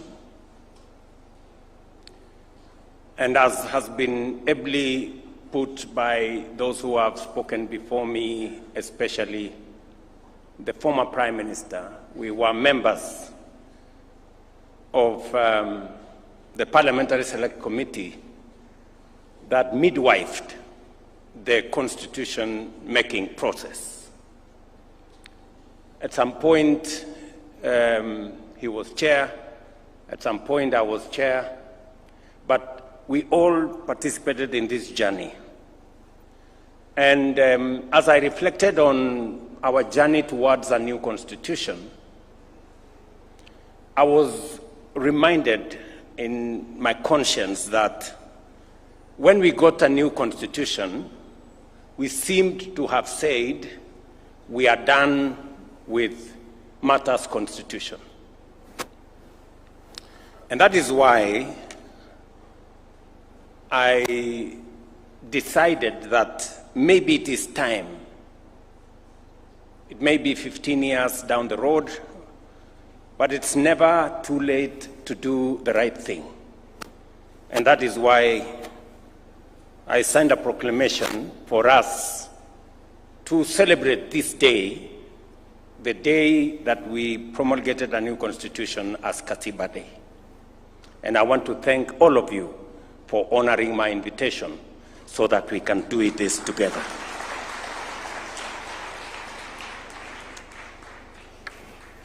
As I reflected on how this should be done, I also was informed by the journey. What we discussed during the constitution-making process is that we had too many holidays. That was actually one of the problems we had. And that is why there was an attempt by the new constitution to consolidate national holidays, that there were too many. And so it was the reason why I also thought, in the spirit of this constitution, we should not make this a national holiday where there is no work. And partly why I thought maybe we should have this occasion in the afternoon so that people can work in the morning. It was my thinking. But maybe we can refine that as we go forward. But the Constitution of Kenya 2010 was born out of people's deepest desire for justice, inclusivity, and dignity. We longed for a country where power belongs to the people, where no Kenyan is left behind, and where rights and freedoms are guaranteed for all. Today, on the 15th anniversary of the enactment of the Constitution, we celebrate Katiba Day to honor the covenant and to renew our fidelity to its vision. This Constitution is acclaimed across the world as one of the most progressive and transformative. It is our solemn duty to preserve it, protect it, and to ensure its full implementation. Ladies and gentlemen, our Constitution was born out of hard and painful lessons. The tragic events, for example, of 2007-2008 remind us how far our nation could descend when institutions fail, when resources are hoarded by a few, and when divisions are cynically exploited. From that moment of crisis, we made a solemn resolve: never again. Never again would Kenya be brought to the brink of collapse by impunity and injustice. For we knew that we, as a people, deserved better, and our country demanded better. Katiba 2010 became our national testimony, our solemn vow to build a free, democratic, inclusive, and united Kenya. Over the past 15 years, we have walked that journey. We have injected life into this great chapter. Fellow Kenyans, as stipulated in Article 174, devolution has come alive. It has fostered equity by distributing resources fairly and addressing historical imbalances. Many have been mentioned. Matters to do with health. Many counties, for the first time, had doctors in facilities. We've been told about the first cesarean session done in Mandera County for the first time under devolution. And many, many testimonies could follow. Since the birth of devolution 12 years ago, the national government has transferred a total of 4 trillion to counties. Today, every corner of Kenya has a functional county government, closer to the people than ever before. From our first day in office, I affirmed that devolution would not merely be a constitutional provision, but the crown jewel of our democratic governance. I pledged to accelerate the full transfer of all outstanding devolved functions as assigned in the 4th schedule of our Constitution, together with the requisite resources. This commitment was formalized during the 11th National and County Government Coordination Summit in Nairobi on the 16th of December 2024. Today, all 14 devolved functions have been conclusively delineated, unbundled, and formally gazetted, eliminating long-standing ambiguities that hampered service delivery and fueled intergovernmental disputes. To further underscore this commitment, 2 weeks ago, I signed into law 2 landmark pieces of legislation: the County Public Finance Law Amendment Act of 2023 and the County Allocation of Revenue Act 2025. In line with Article 217 of the Constitution, these laws reinforce the principle of equitable revenue sharing among counties, guarantees fairness in the distribution of national resources, and empowers county assemblies to play their rightful role and clearly define the respective mandates of both national and county governments. Under my leadership, the national government is committed to support devolution by ensuring timely disbursement of funds and steadily increasing allocation to counties. Under the Division of Revenue Act 2025, we have allocated an unprecedented 415 billion to counties. As chairman of the Council of Governors, FCPA Ahmed Abdullahi has affirmed nearly 30 billion shillings more than last year's 387 billion. I know that my good friend Abdullahi has urged that we should enhance allocation to counties, and I have committed that we will continuously do that. But I also want to ask for the assistance of my county government leaders, the governors. The job of mobilizing resources is a very difficult job. As I mobilize resources nationally, I also want you to work with me and to assist me to mobilize resources at the county. Don't leave the business of mobilizing resources to me, because in the process of trying to mobilize resources so that I can transfer more to the counties, I have acquired names, including Sakayo, and you know it. And I know no county governor wants to raise resources locally, although the law now exists for own source revenue.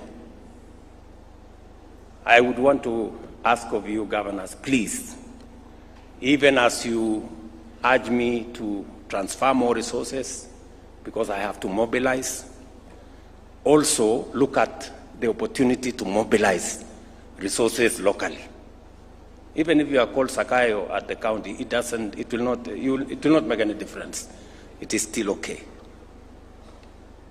Ladies and gentlemen, the Bill of Rights, enshrined in Chapter 4 of the Constitution, is the heart of our democratic order. It guarantees every Kenyan fundamental freedoms and socio-economic rights, including the right to education, health, housing, food, water, and dignity, as set out in Article 43. Over the past 15 years, we have worked diligently to breathe life into these rights. And I say this in the full understanding that for citizens of our nation to be able to enjoy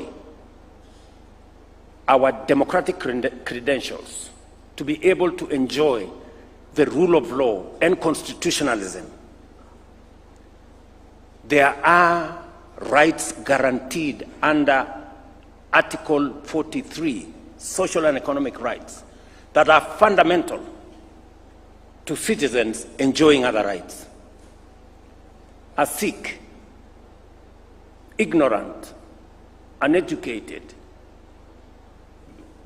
homeless, hungry citizen is very difficult to enjoy democracy, human rights, rule of law, because their status is undermined. And therefore, it becomes fundamentally important for us to make sure these social and economic rights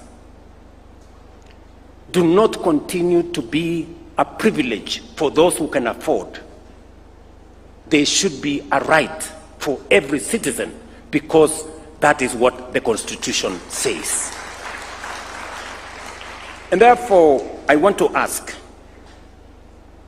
all of us as leaders in the executive, in the legislature, in the judiciary, that as we exercise the authority that we've been given by the Constitution, let us keep the people, the rights of the people at the center, so that we do not undermine their right to housing.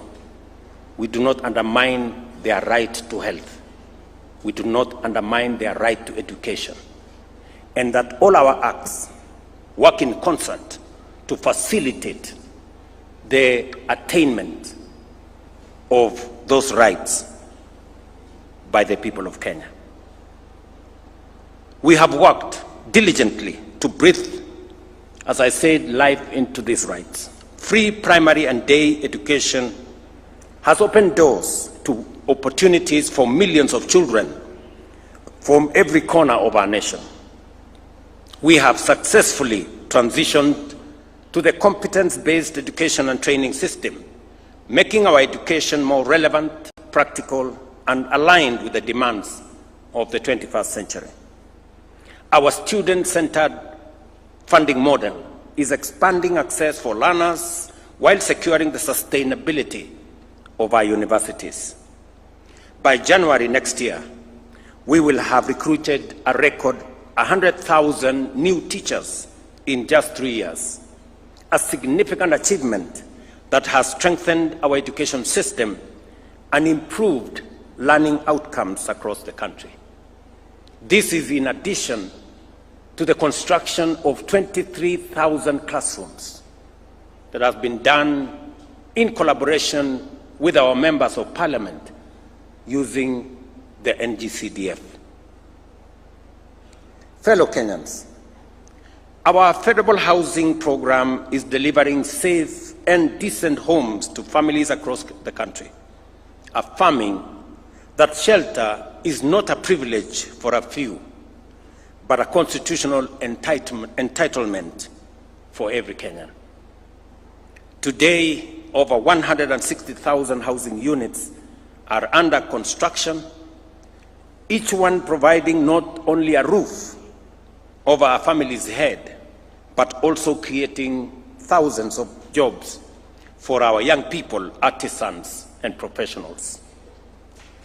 As I committed, we will be handing over the next 5,000 units right here in Nairobi, as we do it in other counties this month.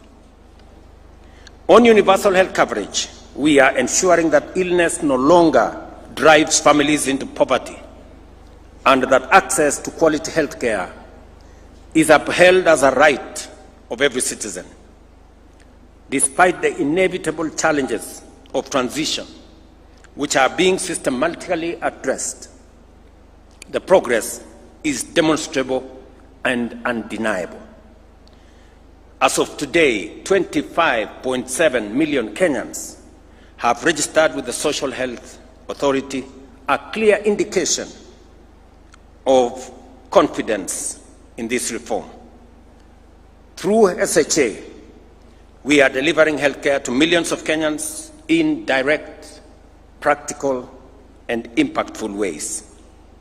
I must commend the county governments for working in partnership for us to deliver on this commitment to the people of Kenya.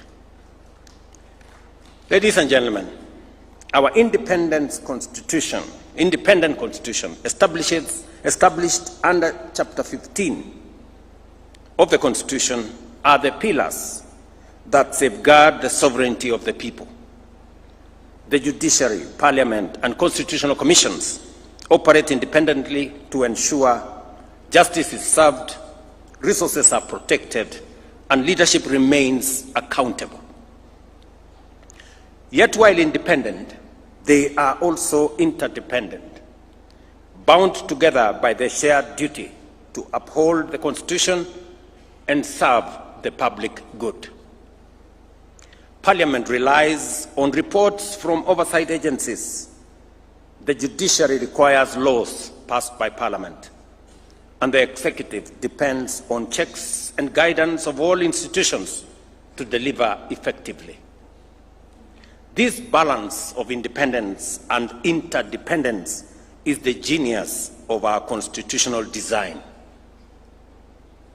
No arm of government, no office, and no commission can claim supremacy because they are all answerable to the people. In this way, our institutions work not in competition, but in complementarity to protect democracy, entrench accountability, and advance the aspirations of every Kenyan. Fellow patriots, our national values set out in Article 10 of the Constitution are not only a key pillar of our constitutional order, but also the very foundation of our stability as a nation. They remind us that Kenya must always be anchored in patriotism, national unity, democracy, participation of the people, human dignity, equity, social justice, equality, non-discrimination, integrity, transparency, and accountability. Today, on this Katiba Day, as we renew our commitment to the ideals of the Constitution, we must ask ourselves honest, candid questions. Are we truly patriotic? Are we living with integrity, both in public and private? Are we inclusive, leaving no one behind? Are we accountable to one another and to our institutions and to future generations? Corruption is a serious threat to our progress as a nation. It undermines our Constitution, weakens our institutions, and erodes the well-being of every Kenyan. It is a fact that corruption exists in all arms of government and poses a serious challenge. The executive, the legislature, and the judiciary, and each must confront this menace with honesty and resolve. I have always reiterated my resolve to serve as a responsible steward of public resources. We have digitized and automated government services to seal loopholes and eliminate the opportunities for corruption. Today, Kenyans can access over 22,000 services on e-Citizen, up from 325. The results are evident. Revenue collection has risen dramatically to over 1 billion shillings every day, translating to more than 500 billion annually. Yet I admit there is still much more to be done to combat corruption within the executive. Corruption must be chased down every alley, every corridor, and every corner of the executive by every well-meaning official and citizen whenever it is spotted. I, William Ruto, President of Kenya, fully support the rigorous and expeditious prosecution of any corruption case backed by evidence. This is the only way to restore trust, uphold the Constitution, and assure Kenyans that no office, no title, and no individual is above the law. Parliament, too, must rise to its duty by passing laws that entrench transparency and close avenues for abuse.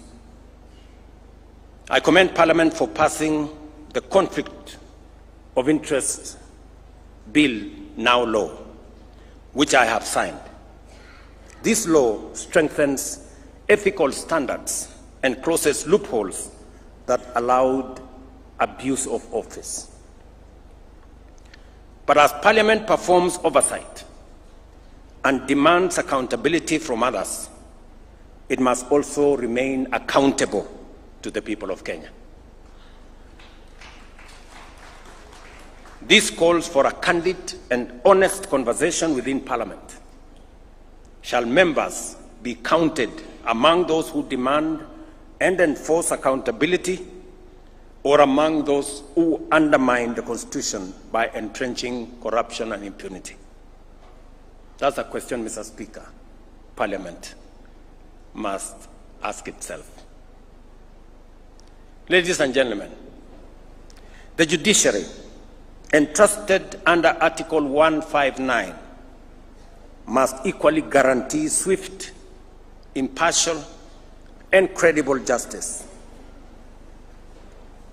Justice delayed, it is said, including in corruption cases, is not justice only deferred, but justice actually denied. The judiciary must confront corruption within its own ranks. I am aware of the vigorous and often unsettling conversation around terms like jury pesa. As painful as this may be, they cannot be ignored. If the institution mandated to dispense justice is perceived as corrupt, it not only erodes confidence, but undermines the very Constitution it is sworn to protect. The judiciary must rise to its highest calling to cleanse itself, uphold its independence with integrity, and prove itself the true temple of justice for all Kenyans. My administration, at the request of the judiciary, has provided resources for the hiring of additional judicial officers, especially judges. So far, in 3 years, we have appointed and I have sworn in 47 judges. Another 50 are being recruited as we talk. That will make it 97 judges in 3 years. No other administration has provided such kind of human capital to support our judiciary. It's paid for by the people of Kenya, and it's right for us, as the people of Kenya, to demand expeditious justice to those who come before our courts.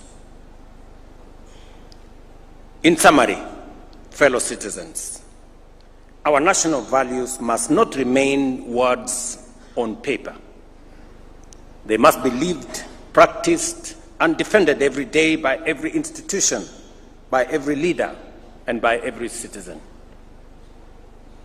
As President, I solemnly reaffirm my oath to uphold, protect, and defend the Constitution of the Republic of Kenya.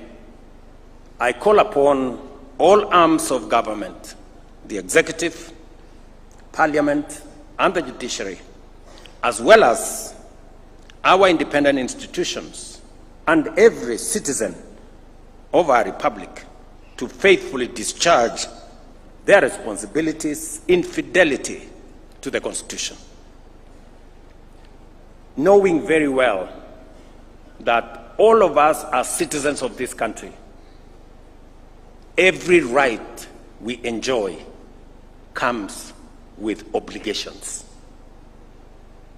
And those of us who have the privilege to exercise authority we must know that authority comes with responsibility, and responsibility is accompanied by accountability.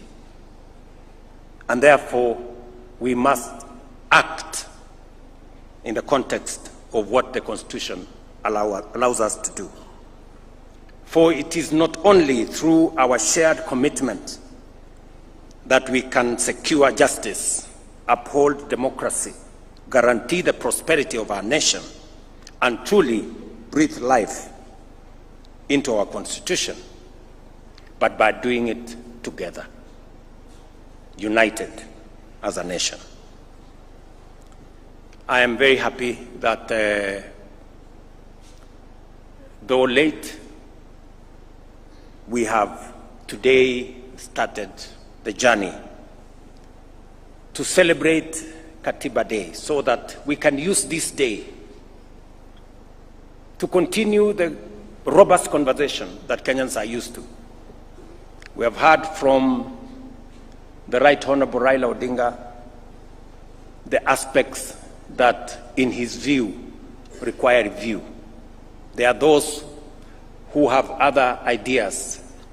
There are those who think that we have too many constitutional commissions. There are those who think we should change the formula on sharing of revenue. There are those who think, and we should, all of us, as we celebrate this Constitution, we must celebrate the good, reflect on what is deficient, and work together towards making our country better. With those many remarks, ladies and gentlemen, I thank you for your attention. Asante sana.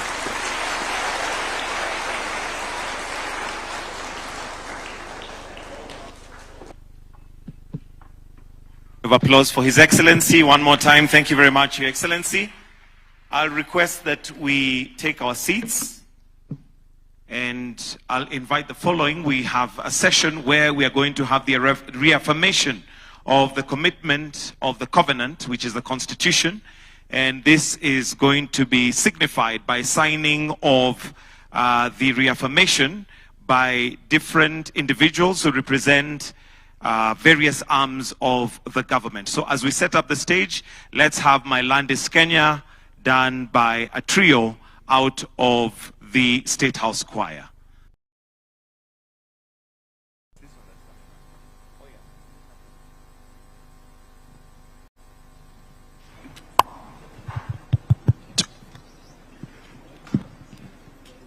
My Land is Kenya.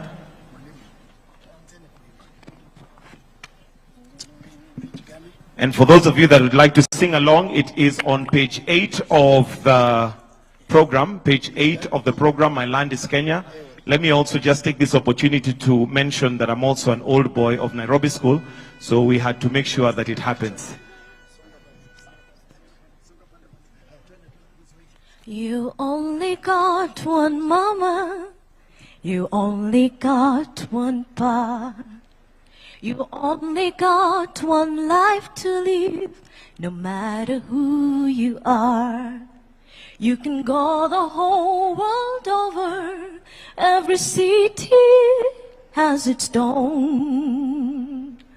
But everybody living has one place where he was born,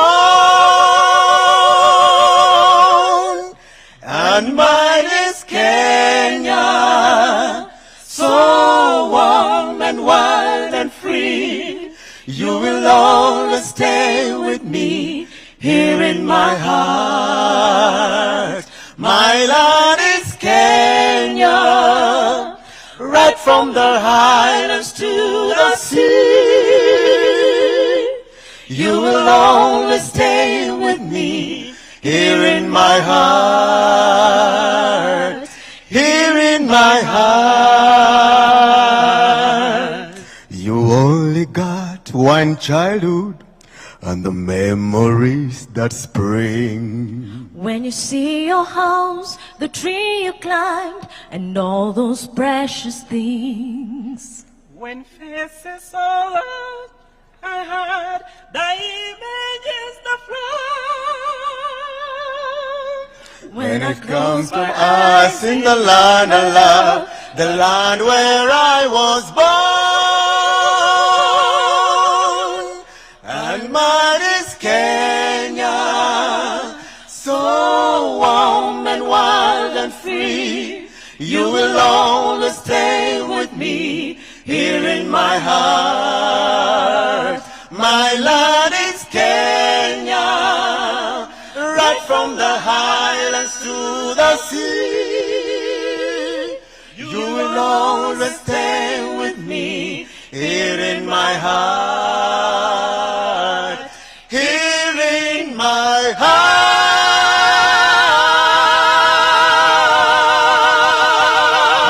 Applause. My land is Kenya.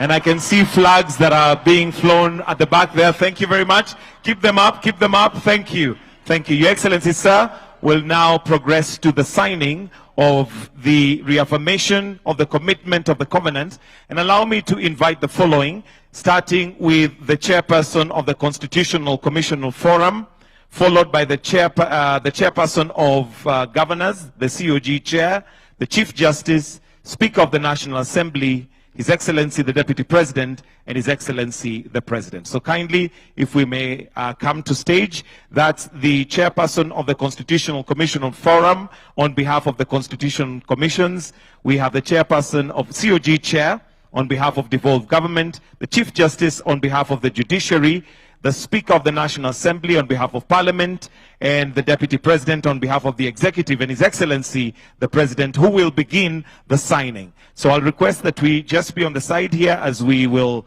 witness as His Excellency will start. And allow me to invite a child who will also just witness, and these are children who were born in 2010, so they are exactly the age of the Constitution. So the first signature is by His Excellency the President. The next one will be by His Excellency the Deputy President.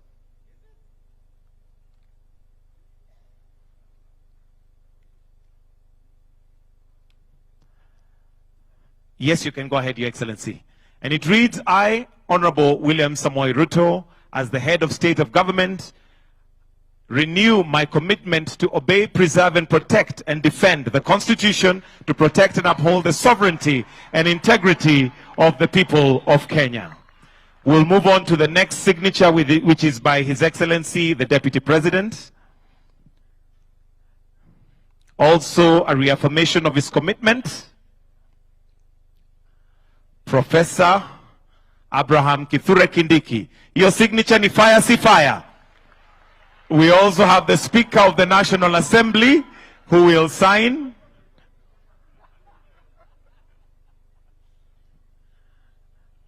The Right Honorable Moses Wetangula. Thank you very much.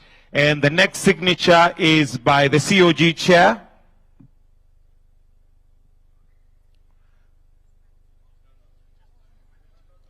Sorry, Chief Justice, my apologies.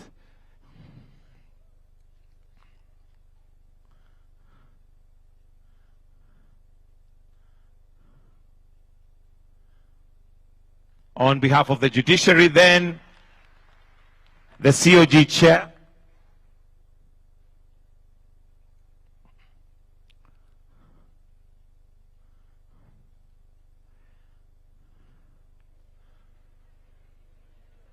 Your signature ni fire, si fire.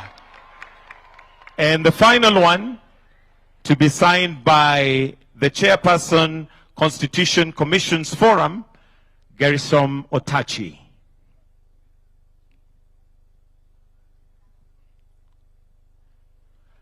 Wonderful. Thank you very much. And I'll request then we just face this way for a photo for all the signatories, to have a photo opportunity, possibly with the children who are there, a photo opportunity of all the signatories.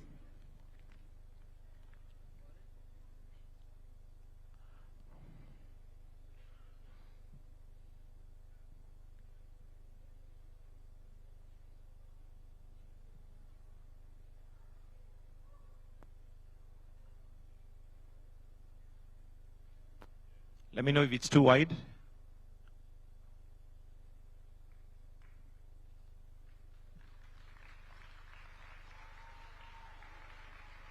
While you're still there, allow me to invite the Right Honorable Prime Minister, the PCS, the Attorney General, the CDF, Head of Public Service, to also join in the photo.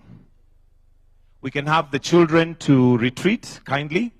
We also have another photo for all the children, so not to worry, at the stairs when we finish everything, so the children can retreat. But allow me, while the rest remain there, let's have the Right Honorable Prime Minister, the PCS, the Attorney General, the CDF, Head of Public Service, to also join in the photo.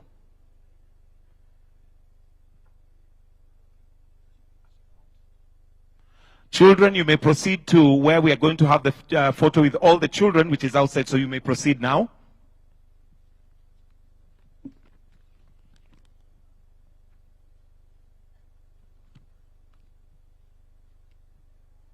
Thank you, Your Excellencies. I'll request that you return to your positions as we will now progress to the retrieving of the instruments. So we can move this screen kindly. If we can move this screen kindly.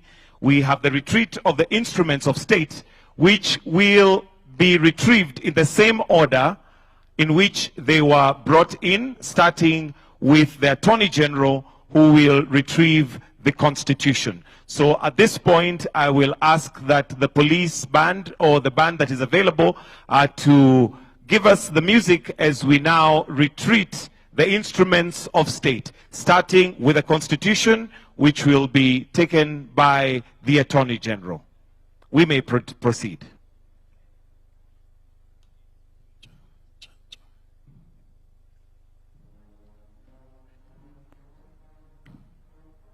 Basi Mheshimiwa Rais, hivi sasa mwanasheria mkuu akiweza kuchukua nakala rasmi ya katiba ya Kenya kuashiria kwamba uongozi wa taifa la Kenya unaendeshwa chini, tumshangilie kwa makofi tafadhali, unaendeshwa chini ya katiba na demokrasia.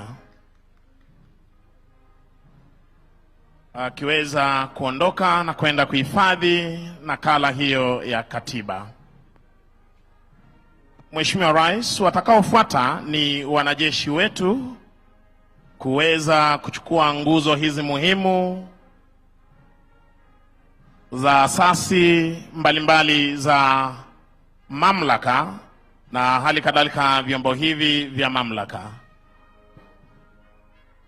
Wenzangu kutoka idara ya jeshi, wapo mko tayari tafadhali?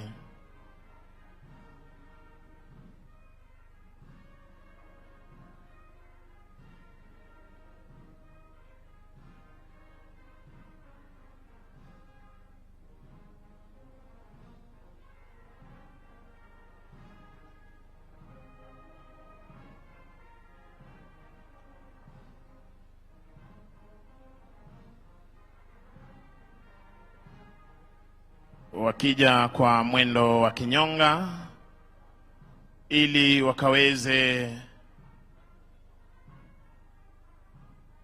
kuchukua the national anthem lyrics, ama kipenda maneno ya wimbo wetu wa taifa, na hali kadhalika kuweza kuchukua ngao ya taifa ama kipenda coat of arms. Kisha tutaweza kuchukua bendera iliyo fahari ya taifa letu la Kenya. Na Mheshimiwa Rais, wanajeshi hawa kila mara hula kiapo cha kuweza kuhakikisha kwamba watalinda katiba, watalinda mipaka, wananchi wa Kenya na mali yao kwa hali na mali.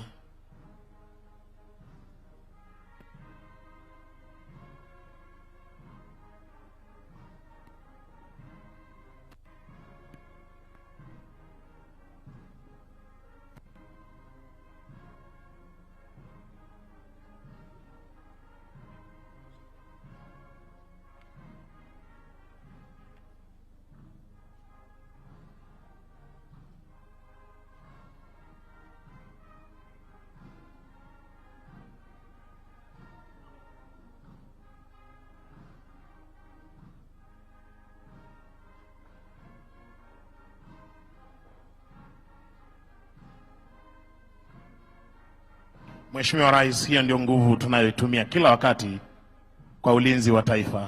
Hivyo basi, wakiondoka kwa mwendo wa kinyonga, tuwape makofi mazuri tafadhali, baada ya kuhakikisha kwamba hii leo tumeweza kusherehekea siku hii ya Katiba. Mheshimiwa Rais, kibwagizo tu ni kwamba umoja wetu utaweza kuhakikisha kwamba tunashirikiana na hali kadhalika tutaweza kuwa na uchumi ambao tutaweza kujitegemea kama Wakenya.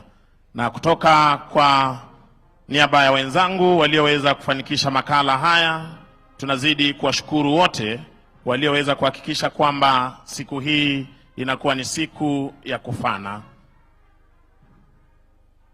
Wenzangu wakiweza kuondoka ili asante sana mkurugenzi wa muziki. Mheshimiwa Rais, kwa heshima naomba tuweze kusimama kwa wimbo wa taifa utakaochezwa ubeti wa kwanza.